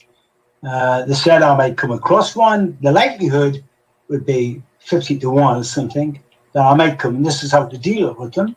But they said they don't last because they haven't got any energy. They haven't got a soul and energy. So they only last a very short period of time, and they struggle trying to create them. They didn't have the technology at that time, you see. But let's go back to 16. I'll take you to one operation. It was called Operation Jaba. We went to a place which is not on the map, by the way. The Israelis have wiped it off the map. You can still find it in the old maps. It's called Jaba. It's in between Syria and Israel now. It's about 15, 20 miles east of Lebanon, a place called Jaba. It's where not far from Mount Hermon, where the so-called fallen angels came. At the foot at that particular base, it was a compound. It wasn't heavily armed. They weren't expecting anything. I met up with most of the 16 there, not all of them, because there was 4 or 5 of them who was acting as lorry drivers and helicopter, they bring helicopters in forward. And we were dropped off in Lebanon and we made our way to Jaba. When we got to Jaba, there was a compound there, and we waited for certain vehicles to arrive. In one of the buildings, in the big building, in the center of the compound, at the end of the building, was an office where they were meeting. Now, in that office, I saw, through binoculars, flags. And the flags were Israeli, the American flag, the British flag, and there was another flag. I'm not quite sure what it was. I couldn't see it properly, but there was another flag there. There was 4 or 5 men in that office at the time when we were watching, and I was told that certain objects were going to be brought there, or they were already there. They weren't sure, and we had to retrieve those objects. So the way we did it, we waited till these people, these high-ranking officers came. When they entered into the building and got to the room at the end of the building, that office block at the end, when I was staring at them, one of my team, Dynamo, said, "What do you see, Jody?" And I said, "Well, I see 6 men or 5 men. I can't remember exactly." And they said, no. What can you see? I said, I'll told you I can see. Okay. Shadow Band account is asking, when did he start talking about the story? Was he still young and continued talking about this for decades? I asked just because the things he's speaking of and timing, common knowledge. Okay, this interview's in 2017. I think in the beginning of the interview, he mentions that he'd been talking about this for 7 years. So maybe he started coming out talking about in 2010. There are articles. I apologize. Let me bring this up a little bit. I apologize for not having the graphic of it, but he's had articles about him legitimately in the papers about him working for the special, being part of the UK Special Forces, and that he was an assassin. So he really does carry that title. He does have a lot of photos of him working in the military. So that's why I think he has more credibility too, because he can show articles in the paper and also a background of history. I don't mean to be rude about this, but in terms of like even even with Max, you don't see pictures of him from his past doing the things that he talks about, or let's say even James Casball.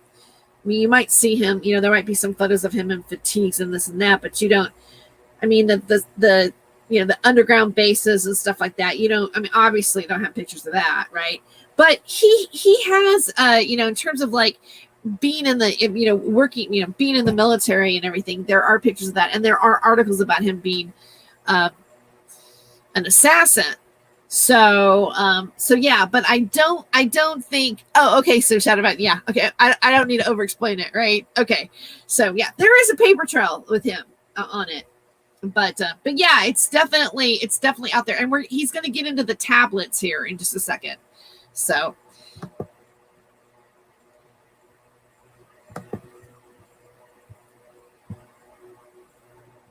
And see 5 or 6 men. You say, look again. So I'm looking. He says, there's 3 of them. I said, 3 of what? He says, have a look. So they were walking around, and I couldn't see them properly until I sat down at the table. When I sat down, then it dawned on us what I was looking at. There was 3 guys, or 3 people, or 3 creatures there, who are. Yeah, I feel embarrassed even talking about it. Oh, go ahead. Go ahead. They're Nephilim in human bodies. Nephilim. And you can tell by the shape of their face and and the way they were dressed. So how is their face and their dress different? That would define them as being Nephilim. They had rather big noses and big ears, and they really stood out. When I got the binoculars training, I have to be careful what I say here, because the truth won't set you free. Okay. Big noses and big ears. And what kind of clothes were they wearing? Well, they were just wearing ordinary suits, ordinary clothes. One had an Arab sort of dress on them.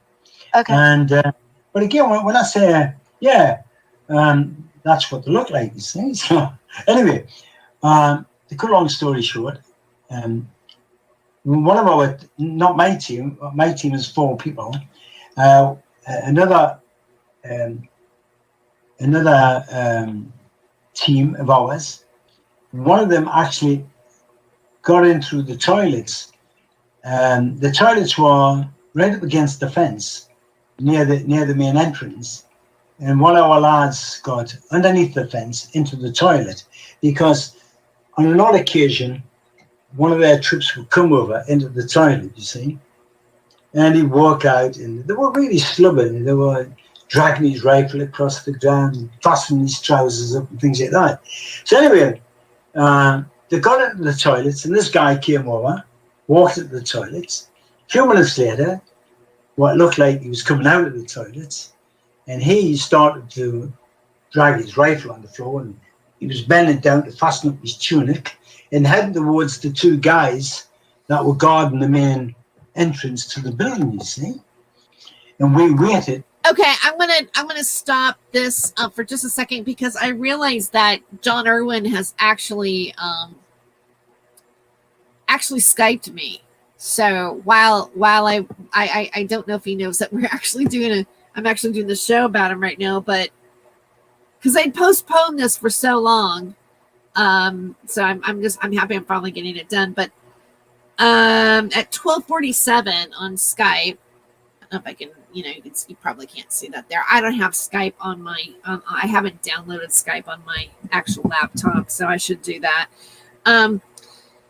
The if only people, when conspiracies turn to realities, your world will crumble about you.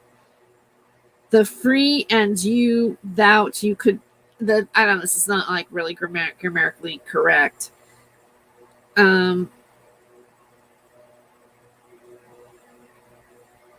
You could no longer free and thought you could rely on no longer respond to your call. This should be taking place right now. The tools you have relied on will break down and ground to a halt, and you really thought you knew what it was all about. This is, and then he CC'd the message from Miles Johnson again today. I don't know. That's kind of interesting. Sorry, maybe I shouldn't have interrupted on that. Electropig got bored. Okay, so let's just keep going. I'm gonna go maybe like another 10 minutes here, and then just move on. Until he was just a few yards away. In fact, we waited until he was partly on top of them, and then we opened fire. When we did that, the lights went out. The two guards dashed inside the building. He dashed inside with them.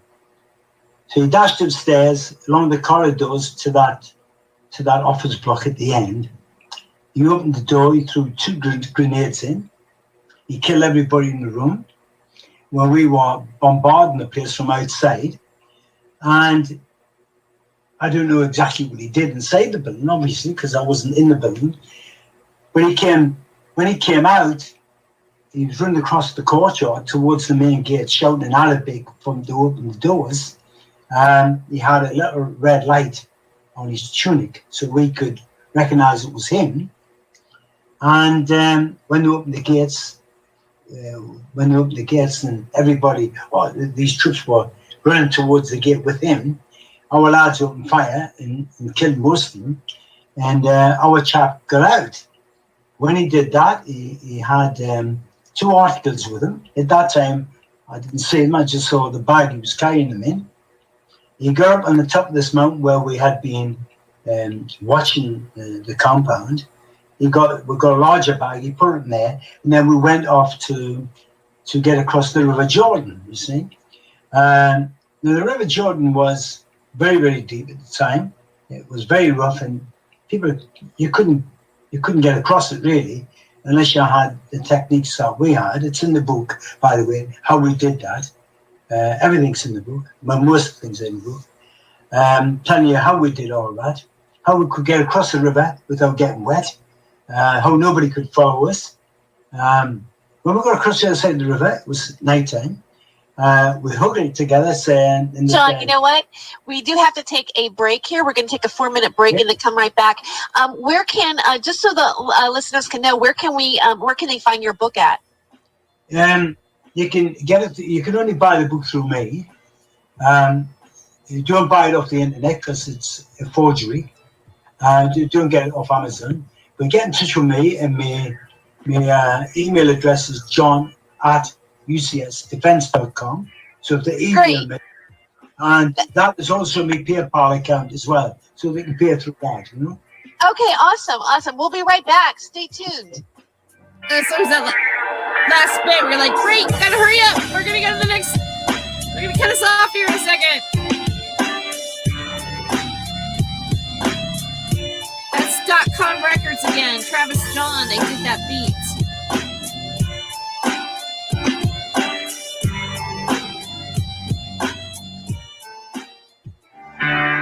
Yeah. You see, I grew up in America. I grew up in the land where phrases like, I have a dream, meant something. I grew up where I believed that freedom existed, that that's what I was fighting for, that our founding fathers made America the land of the free and the land of the brave. This is America, damn it, and I'm taking it back. And now your host, Terry Joyce. Welcome to the Freedom of Joy show here on American Freedom Radio. Today, my guest is John Irwin. If you were listening to the show in the first hour, we're going to pick up where we left off here, and then hopefully move into the present day that we have going on, because John, honestly, I've watched a few of John's interviews, and he was the ones that I've found, the ones that come up the most on YouTube. I think the most recent one would be 2012, when we had a different political world happening. We had a different leader, and we were at a different point of awareness as a country. I do believe that more people are waking up, and we've spent a lot of the first hour just because I want the Freedom of Joyce listeners to get a full background on John. I realize that maybe this would be the first time that you've heard of this information, but if you or maybe even have heard of John himself, I do suggest all listeners to, if you were interested in a topic or a person, to research them and listen to various interviews that they do on other people's networks as well, so that you can become informed and formulate your own thought of what the truth of the information is. So I'd like to welcome back to the show John Irwin. Thank you again for being here today. Hi, Terry. Hi. All right, so we left off where you had, gone into the second phase of your training, and you also are talking about. Then we went past that, and we went into this mission that you're doing in Jaba. Okay. Jaba, yeah. Okay. Yes. Again, at that stage, it said when we recovered the two objects that we were set out to get, which I didn't know at the time. I had no idea what we're really there for until we got across the downriver, the River Jordan. When we got on the other side of the River Jordan, where we knew they couldn't follow us, but most of them were either wiped out anyway. They were in serious trouble. So they'd be too busy trying to recover from it. When we got across the other side of the river, one of my team, Daniel, I believe, said, "Did you get them?" And I kept on saying, "What did you get? You still haven't told us." He said, "Yes, we did get them." I said, "Oh, that's good." So I rather naive even then. So he brought his bag over. We all got our mats out and formed a circle over the top to drown the lights, because we were going to switch our torches, you call them flashlights.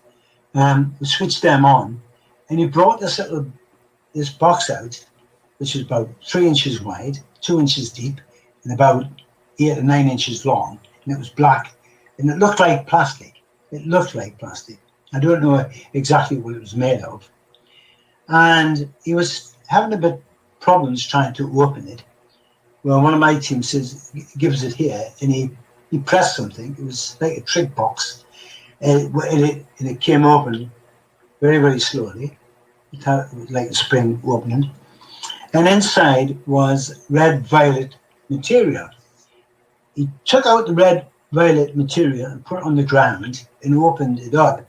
And inside was two oblong, half-inch thick, 2 inches wide, like I say, about 8 inches long, just slightly smaller than the box itself. There was two. They were green in color. Looked like glass. I wasn't allowed to touch them, but they looked like glass. On the top of these green tablets, these emerald green tablets, by the way, had long black lines running down them, faint, very faint lines, like an old-fashioned record, you know, the old 75s? Yeah. It was a bit like that. And I says, you know, when we shine the light on them, the torches or the flashlights, what happened then, they seemed to light up. they seem to have some kind of life to them, in the sense that they lit up, and then little round flashes of light came off them. It was a bit like, you know, the big ball that you find in the dance hall when it's spinning around, and the lights that reflected off that. It was a bit like that. We had these lights going around inside, you see. A bit like a disco ball. Yeah, like a disco ball. Yeah, exactly like that. Yeah, and that happened. He said, "That's them." I said, "Oh, that's good." I still had no really idea what this was really about. And I said, "We were after these in Egypt, weren't we?" And they said, "That's right, but you didn't need to know." So anyway, they picked one up, and he got out of his pocket. Imagine something. They were white. They were like the letter N, not the letter N, like a letter M. It was an inch wide, quarter of an inch thick, and it had a place where he could put his hand through. And when he put his hand through, on the top, where this band went across his hand, there was a little square box on the top that had glass in it that looked like a watch. When he put the plastic, when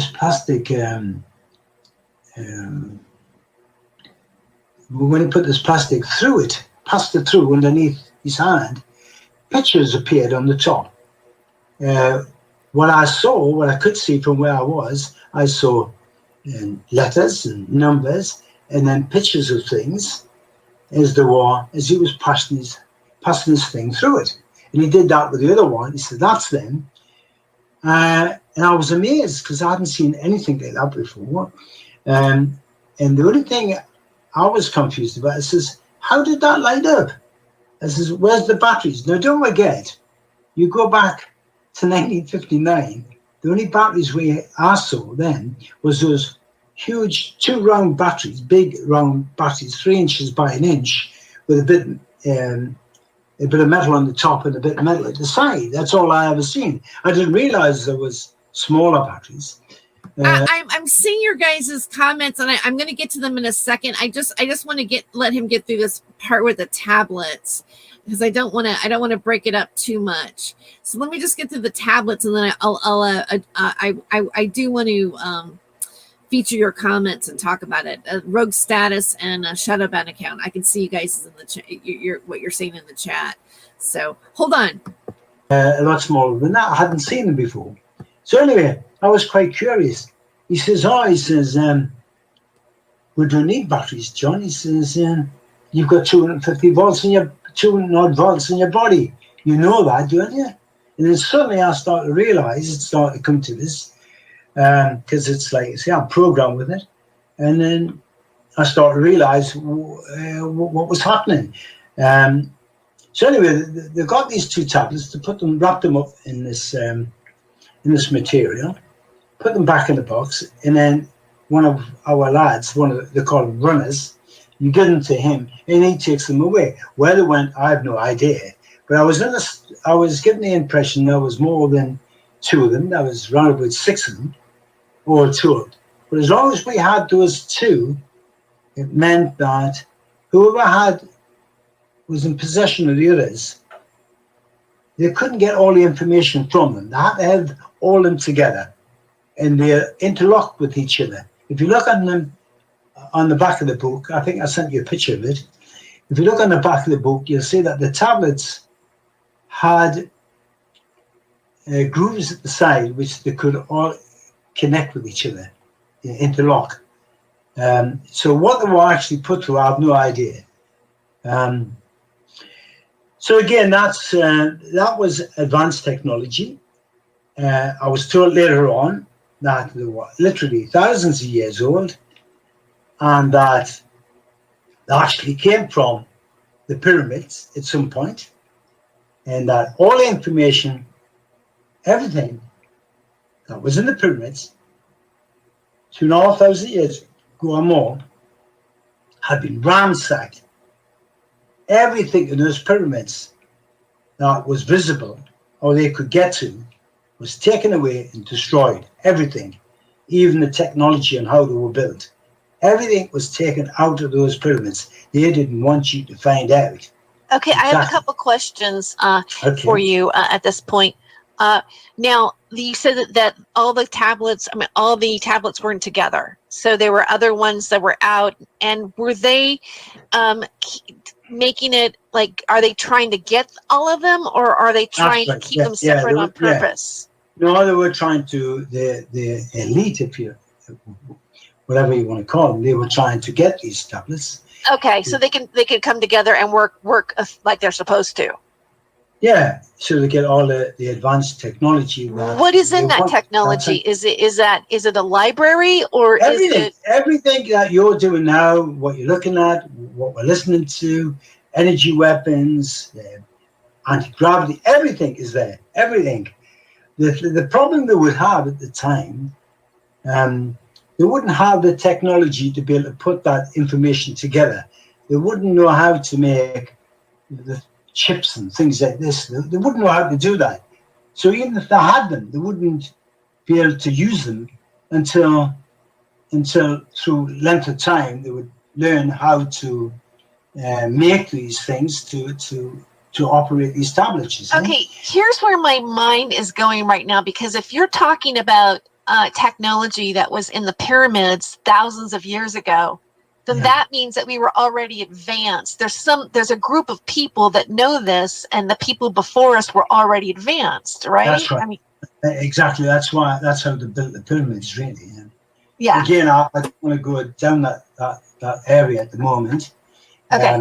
Like I say, if I can get the finances together, and I don't mean me personally, if I can get someone else to do it, even to put this film together, it would explain everything. I mean, everything. Understand what life is, what it's all about, what's so important about it, why the elite are trying to get rid of us.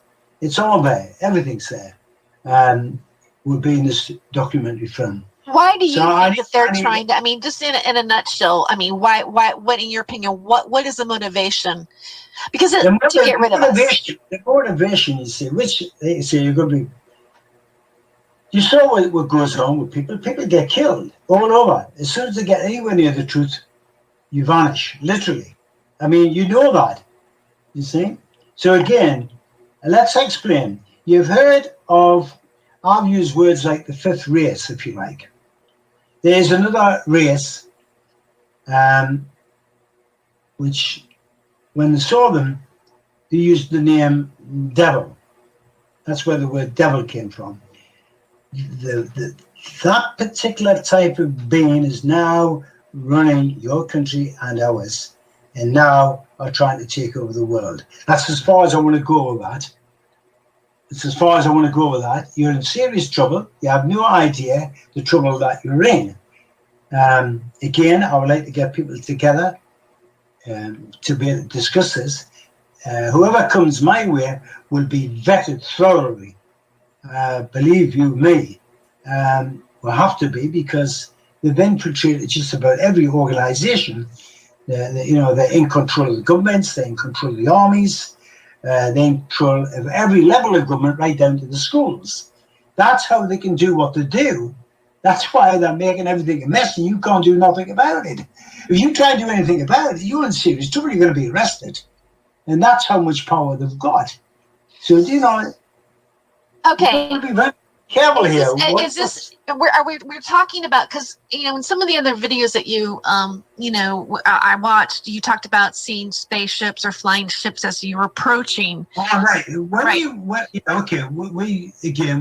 When we were on the way to Jaba, right across the River Jordan to get there, when we just got across the other side of the River Jordan, I saw two large spheres, what appeared to be taken off from the ground. I didn't see them on the ground.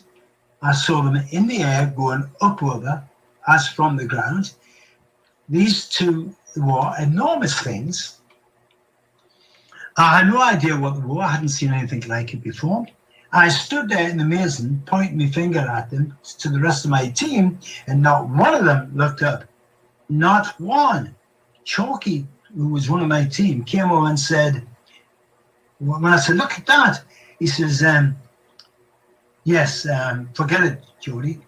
You didn't say anything. I said, but, he said, never mind, but, switch off, carry on doing what you're doing. Don't mention it again. That's it. That's as much as I saw. I haven't seen anything like it since, for the last 65 years, since I was in the army. I've never seen anything like it since. They wouldn't explain it. They wouldn't explain what I'd actually seen, but they seemed to know all about it.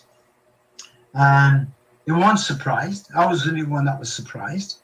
And don't forget, the 16 had been going a lot longer, prior to me joining.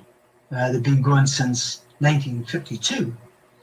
They had did operations right through even Europe. They did operations in Europe that Okay, wasn't so explained to us in detail, that's but pretty much always shows. the point of it. That's the to me that I mean, and again the interview is really interesting, and I'm going to place it in. If you want to listen to the whole interview, I will put it in the chat here, and then I'll make sure that I. Like by tomorrow, I'll have it up on the if you watch it. Okay, so I found it interesting, and I want to address. You guys had some interesting comments here, which I want to discuss. Okay, this algorithms, cool, interesting. Okay, so Shadow Bound account. Being embarrassed by talking comment adds credibility to me, showing us insight into his thoughts, a common feeling when experiencing something paranormal. Okay, yeah. I appreciate your comments too, by the way. I mean, you guys are saying some interesting stuff here. Cool. Oh, yeah, he did email me. Yeah, we emailed each other because of just preparing for the show and stuff. He gave me stuff to research. I mean, I want before I did the interview with him, of course I watched videos and everything, but he sent me stuff, and he always gives you pictures and things to be prepared. And I wanted to be prepared about with him because once I started looking into him, I found what he had, his story, to be really interesting. Especially about the ancient technology. That's the part that really got me, was the tablets and the pyramids, because I've always thought that there's something up with that. Like, for example, Electropig, you mentioned, makes sense, right? Makes sense. How could anyone carve a 30-foot high statues without machines? Wooden mallets and copper chisels. Got to be something else they had. I thought about the Nephilim, or what exactly is the Nephilim. When you look at the pharaohs, their skulls are elongated. They look different. Some of their drawings, they look half animal, half human. Like, it's like, what was really going on there? I mean, was that just their imagination, or were there really beings like that? I mean, I've got that question, right? But just the thought about the tablets. For me, there's something about the tablets, thinking that we were already advanced. Like, we've lost civilizations. And maybe man got so advanced that they kind of like destroyed themselves, or or almost destroyed everybody. Maybe we're not getting it right? It's like, well, how do we make it so that our technology is advancing. I don't know if you guys have been watching anything that Elon Musk has been saying. For some reason, Elon Musk has been coming up in my on my YouTube, and I'm listening to him and where technology is going, and how the danger of that is. And then he says, well, they're thinking that we're going to have to colonize off the planet, right? Like, the billionaires are all going up in these rockets and everything, they're, oh, look, we're in our own ship going up there in space, Jeff Bezos and everybody, right? And Branson, right? They're like, oh, we're up here, I mean, I glanced at some of that stuff, but then you have Elon Musk saying, well, yeah, maybe we are going to Mars. Maybe we will colonize Mars, and we'll colonize the moon. as if that's the answer to how fucked up it is here. It's like, well, we screwed this up again. We better go someplace else. It's like, well, are we really at that point? Like, can we still fix it? Can we be better? Can we be conscious about the technology, or use it the right way? Haha, Bezos flying off in his giant dick. Technology without empathy equals destruction. This is how civilizations are destroyed. Rogue status. Excuse me, I'm behind catching up, but I wanted to mention, if this man has any of the no he claims, I can see why Miles reached out. Well, you know what? That's a good point. But I know that John pretty much thinks that Miles is full of crap. Like John is like not a Miles fan. He thinks Miles is a joke. Like he's a disinfo agent. Like that's what, to my understanding, that's what John thinks of Miles. So it is weird to me that Miles would contact him, but then again, if he is really credible. Now, Rogue Status, you said something which I thought was which I thought was interesting. You said part of me thinks it's his charming demeanor and charming Scottish English accent neutralizing my meter. So, and again, let's talk about that. Let's put this on the table too. What if all these people are making shit up? And they're all just these amazing people. And let's be honest here. I'm just going there. Let's just say it's all fantasy, and we've all been duped. Like my God, these guys are amazing. But then again, is some of it true, even if it was made up? What if? Okay, I'm not even stoned either, so let's go for this, right? What if there's a certain amount of truth out there, and then you have all these people creating these fabulous stories, like maybe these guys are all in the entertainment business, and they've created these fabulous stories that we could just write for days. It could be movies. Like, what he talks about could be a movie. I would like to go watch that movie. All right. I mean, hey, maybe I'll write that movie. I am taking a screenwriting class, but it would be a great film to watch. Like just the thing where he describes, the officer, twirling the coin and talking to him, and then have a cup of tea, after each big battle, it's like, have a cup of tea, it's almost like MI6 or something, or those movies that are out there, Special Agent, it's just like, I don't know, I just think that the people that are involved with stuff like that, they know stuff that we don't know, or the average person doesn't know. Like, when he talks about doing the machine, it's like he's kicking and this and that, but he's not really hitting anybody, but they must be using energy. They must know how to use energy different than we know how to use energy. We think that it has to be like that, like a solid whatever, but there must be a way to do something that does that without even really having contact with it. That's what I think it is. It sounds like to me. I don't know. I could be wrong. So, maybe I just, and again, if it's not true, maybe I just want it to be true. I mean, but I don't know. I mean, the reason why I think John Irwin also, like I said before, is more of the real deal, is the real deal. I won't say more of. I do believe his story. I mean, I believe it. Now, I could be wrong.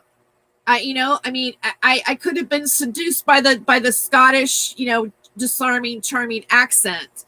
I know that when I was interviewing John at that particular time, in 2017, I mean, you could tell even when I'm interviewing Miles at that time, I was kind of like, I thought he was a big deal.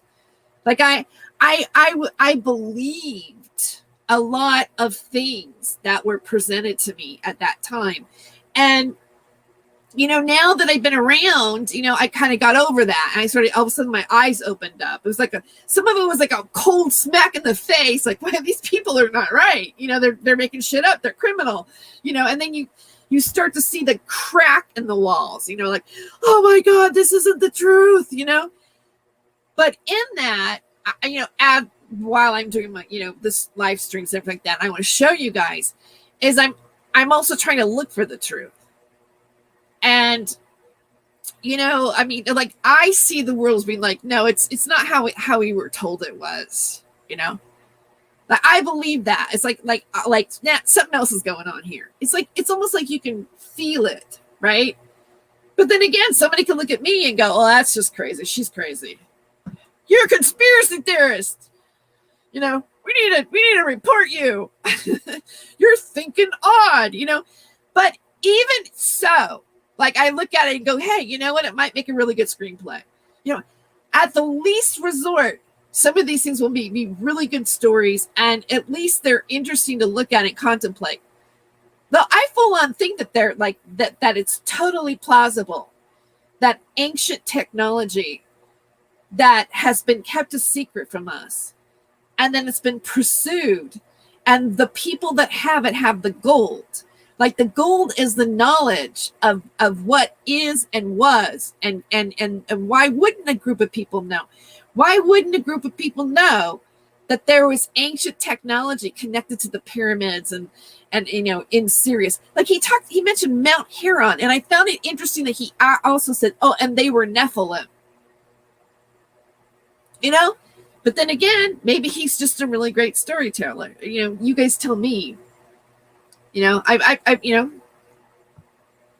shiny side out. Hi, Charles. Good morning. Codename Project Orange Filofax Ultra Paper Clips with mocking a mongoose.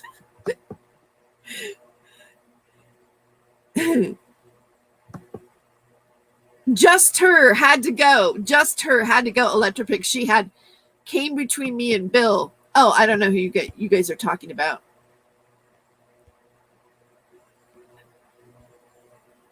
Charles.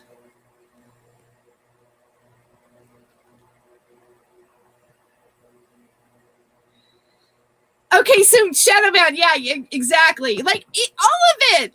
Sometimes I look back and go, is any of this real, Who are these people? Where am I? But it's entertaining. It's interesting. It's not boring. Life is not boring. And it's fun to try to figure out, well, what is the truth? I totally believe there's ancient technology. That they already know the zero gravity point. Like, of course, the military and the power people that are in power know something that we don't, the average person. It's like George Carlin says, they don't want you to, they just want you to, like, go to work, not be too smart, not smart enough to ask questions, just smart enough to do the paperwork and to do your punch your chime card in.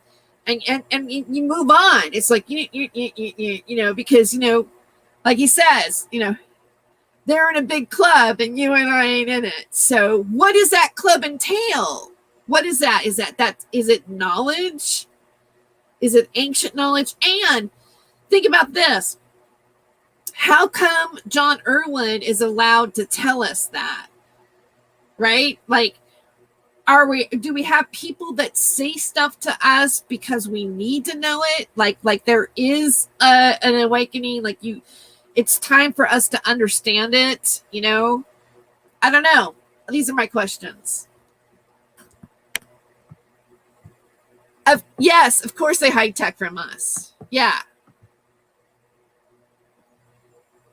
How are you guys feeling about your relationship with your cell phone? Because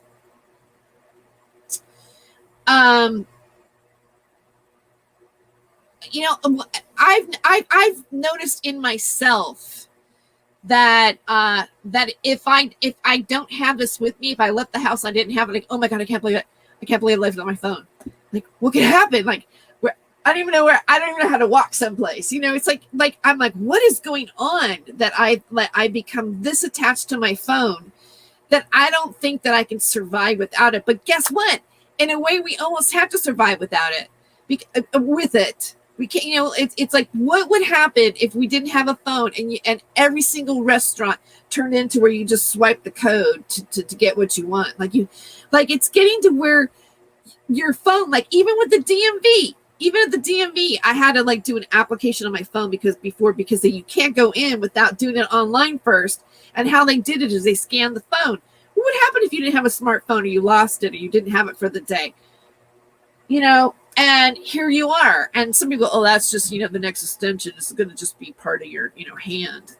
Okay, so let's not go there, right? Hi, John Aside. Good morning. Nice to see you here. Wow, I didn't know you would be up this at this time too. That's cool. Are you in the UK, or are you United? Well, maybe I shouldn't ask that. Maybe for all this time I thought maybe you're in the United States, but I guess you would be up late, right? I mean, even if you're in the United States, it's to me it's 1:30 a.m. I just woke up. Oh, okay, yeah. Well, I am almost to the end of the show, actually. I've been going since 10:30. It's a long one. Oh, you're Washington State. Okay, perfect. Because I have an article that I want to close out with from the Washington Times, from Seattle. Not Washington Times, but it's the Seattle Times. Washington Times wouldn't let me access it. Popped up on my phone. And the heading really caught my eye. And since we do have the AI intelligence, probably from those tablets that, John Irwin was talking about, that he found in the pyramids and everything, that's, ancient technology, yay. AI can, listen to every word that we say and then take our channels down for it, even if, our attitude about what we were saying wasn't pro. It's just the fact that it came out of your mouth in the first place. Wow, that part is just absolutely frightening. But I still want to keep talking to you guys in the middle of the night, or in the wee hours of the morning and still have the ability to do it. So I like to do a clever way of giving you this information. With letting you see it, and then I'm going to play a song while you're looking at it. And then that will be the exit for tonight. He is a detached mission. Okay, and then Raven, you're in New Jersey. It's 4:30 a.m. Raven, you're hardcore. That's cool. Wow, thank you for staying up. That's amazing. It's morning now. Might as well just make yourself a cup of coffee and have breakfast. Usually Boston, but got stuck in Scotland being an essential worker. Well, let me see. Electropix says, I think Max Egan is right. The only way you can avoid these stupid codes and scam requirements is if the majority doesn't have the capability to use them. Dumb the smartphones. Yeah. Well, how many times do we actually look at our phone? I mean, even when I was doing this broadcast in the beginning, somebody texted me and it threw me off for a second. It's distracting too, but at the same time, I don't know where I would be directionally challenged without it. I don't know what I would do. It's like, where is it? What does a place look like? It's sad. It's very sad. It's very sad to need something that is outside of you, right? And then to depend on it so much. It's like your little friend holding your hand. I turned Siri off because I'm sick of hearing that bitch. I'm telling you. She interrupts all the time. I'm like, no, Siri, I never want to talk to you, right? Because I don't want any AI, like, I don't want to rely on the AI, it's like I don't want to have a relationship, with I just don't get it. It's I use your own head, Never name names, John. Look what happened to Seinfeld.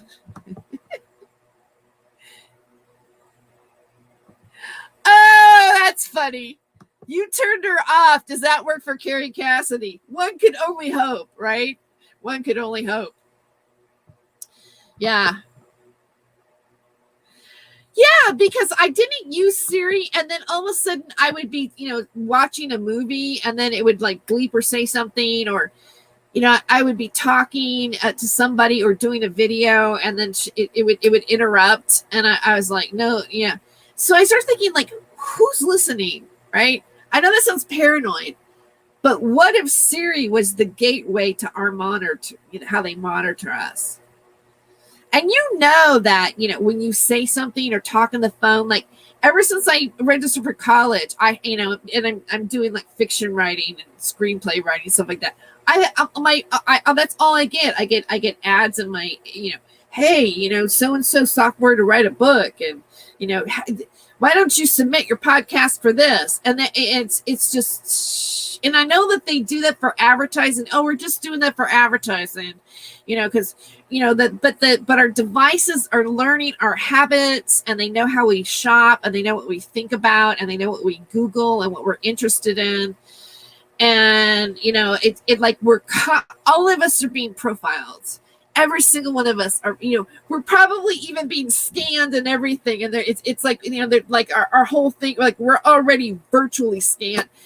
Friend of mine today, I hadn't talked to him in a while, and he works in the entertainment business, and he was an actor, and, writes stuff, and what is an agent too, has worked as an agent. He said, you know what, we're all in a sim. This is just a big sim. And we're just, the whole thing is virtual. Like maybe, I'm like, no, right. But you think about it, okay? Because if time and space is not like, if it's not linear, it's like all things are happening at once, and there's parallel universes or parallel time slots happening at one time, parallel realities. Which reality is a virtual one that we are actually, that some part of this actually exists in? Okay, that's really too trippy, right? In the morning, but simulation theory makes sense. Yes. Yeah. It does make sense. I mean, yeah, I just... Rogue status. It's crazy. This ill, disarming, charming old fellow has 30 ways to kill me in his head.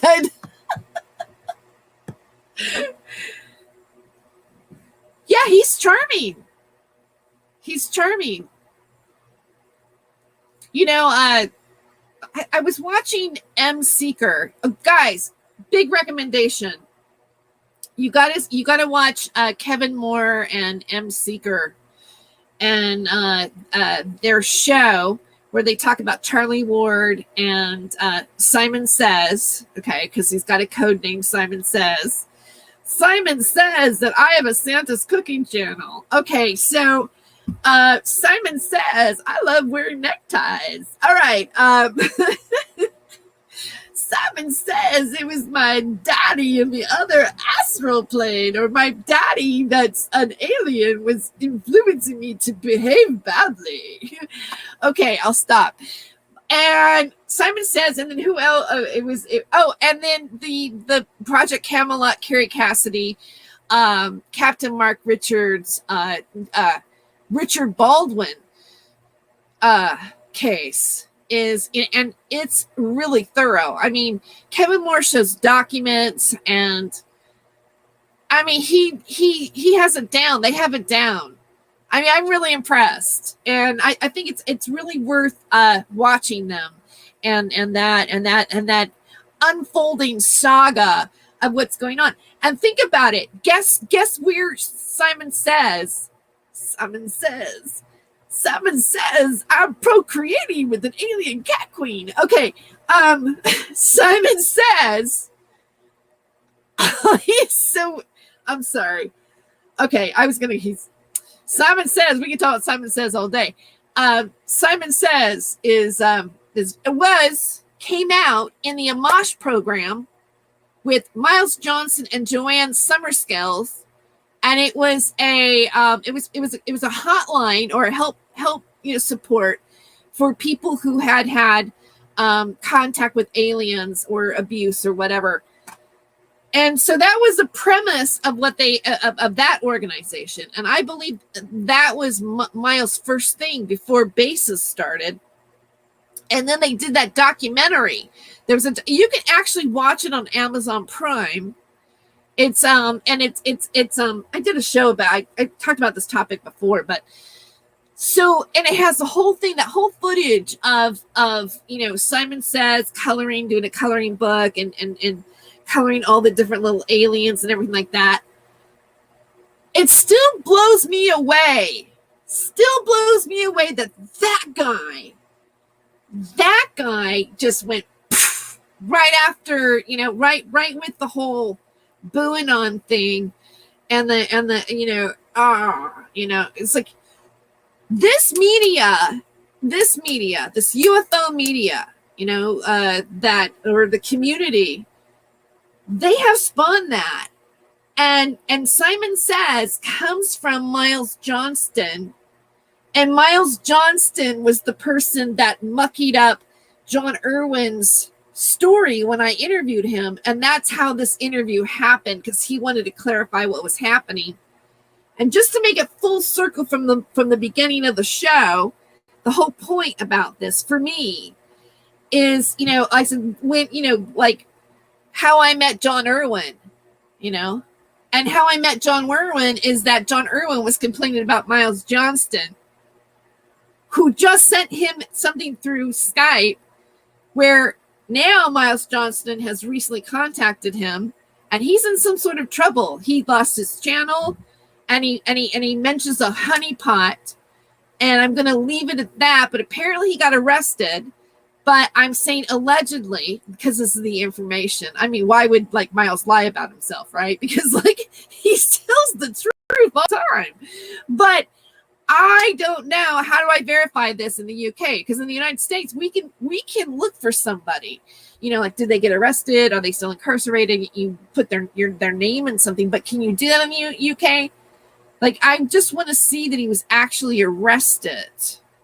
Is it true, or is somebody dumping information just to be dumping information? But apparently there is something going on. So we'll have a follow-up on that as well.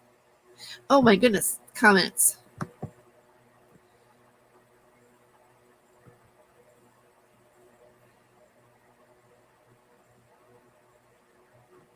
Okay, Alequin says Simon is a super creepy from the start, amusing the hook of Simon's story.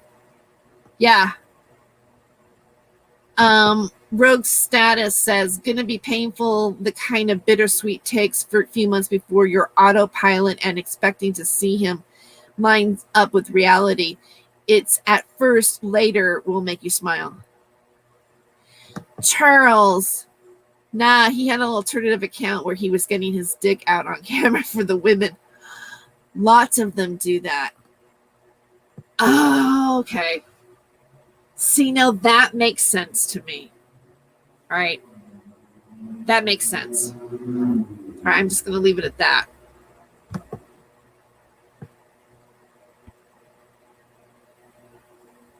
We don't know for sure. I'm like, again, I appreciate the comment. Like that, we're just talking about stuff. We don't know if that's exactly the truth. So I just want to clarify that. I'm not saying that it is. But something is going on.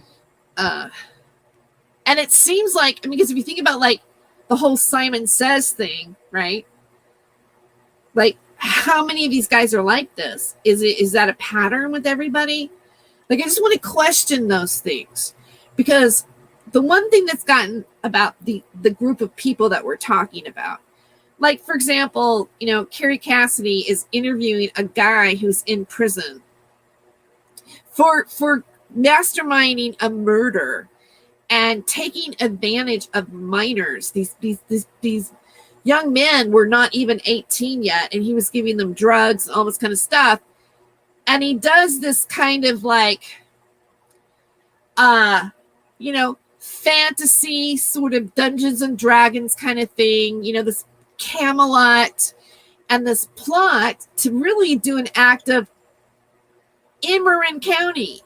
So it's really bad. And then to kill his best friend, and it was really well planned. They robbed him. There was a robbery that was taking place. They were taking, you know, they all knew each other. I mean, if you really watch Kevin Moore's show about it, and then Carrie Cassidy's made this guy that, you know, he's Captain Mark Richard, you know, secret space program, and they're making money.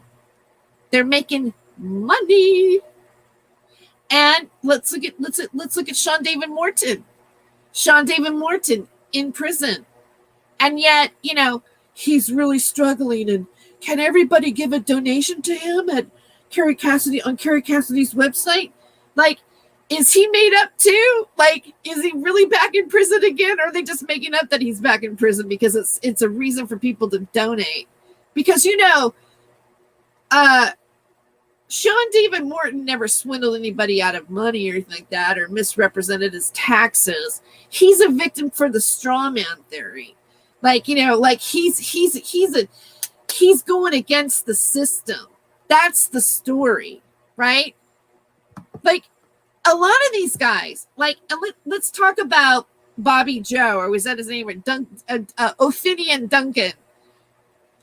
You know, Ophidian Duncan booked a super soldier seminar that he took people's money and they got hotel rooms and everything like that. And he didn't even show up. And then his excuse was, oh, I was doing battle on the astral plane. I tell you, if I had spent my money, I would be so pissed off about that. And he's pissed off about that. He's probably going to be pissed that I'm even talking about it. But it's the truth. It happened. I know a friend that you know bought bracelets off of him, like, because it's supposed to be healing energy on her arms. She paid like $150 and she never got one. I was supposed to get one. I was supposed to get this special little bracelet that was going to heal my arm. You know, and the sad part is, and these people do it in the name of spirituality, you know, which everybody is in search of, or like answers to what's really real. And I feel like they're criminals, and they've done a injustice to us. All right. And it's not like you can't just sit here, and I know I'm I'm talking about Kevin's show. I'm giving you a recap of Kevin's show, right? Or the information that he's presented, or what I've learned so far by being a part of this community and watching everybody else's research and then doing my own research and looking in, or even knowing these people. You know, you know, one time I believed them. I broke bread. I thought it was real, and it's, you know, not. But what part is real? That's the question, because somewhere in this, there is a truth. And so, you know, why aren't these people, like, they call themselves the truth media? But none of them have they have no humility, really. They're just like, oh, that's the way it is. Like, you know, blah, blah, blah, blah, blah. Can you put something on your, no, I want to wear the necktie. I want to wear the necktie. Ooh, I'm Simon Says, you know, it's just like, no, this is not who we should be, right? Well, I think we deserve better than this.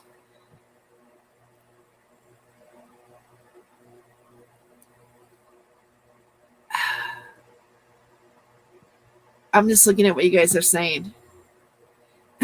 Nice astral plane didn't show up. Yeah. And another thing about Duncan is he did a big thing with the Max Spears narrative. He's the one who, like, because when I was interviewing him right after Max Spears' death, and they go, oh, and they did something for 6 hours to try to, they did a ritual for 6 hours to try to like do something, and he goes, oh, that's a satanic ritual to harvest his soul. He's the one who started that theory. He's the one who started it, and then it was like, oh, then it became like for a while like official narrative of what happened surrounding his death. Okay, anyway, I'll stop.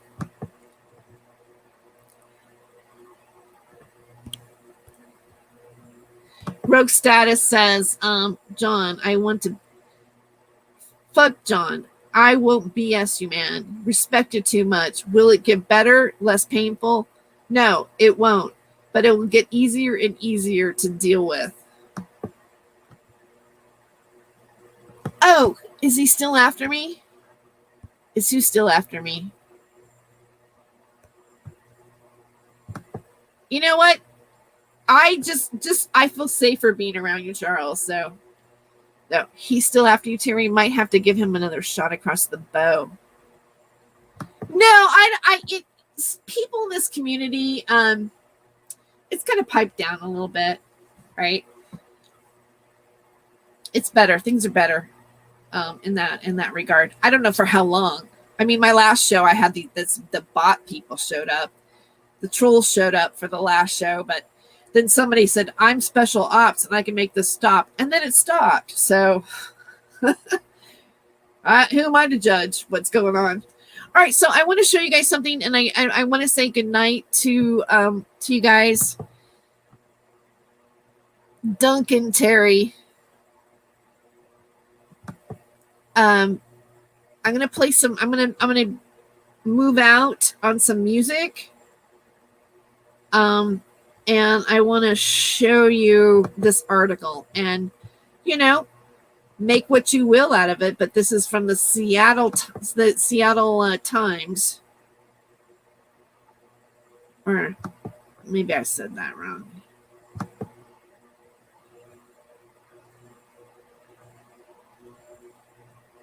Here we go.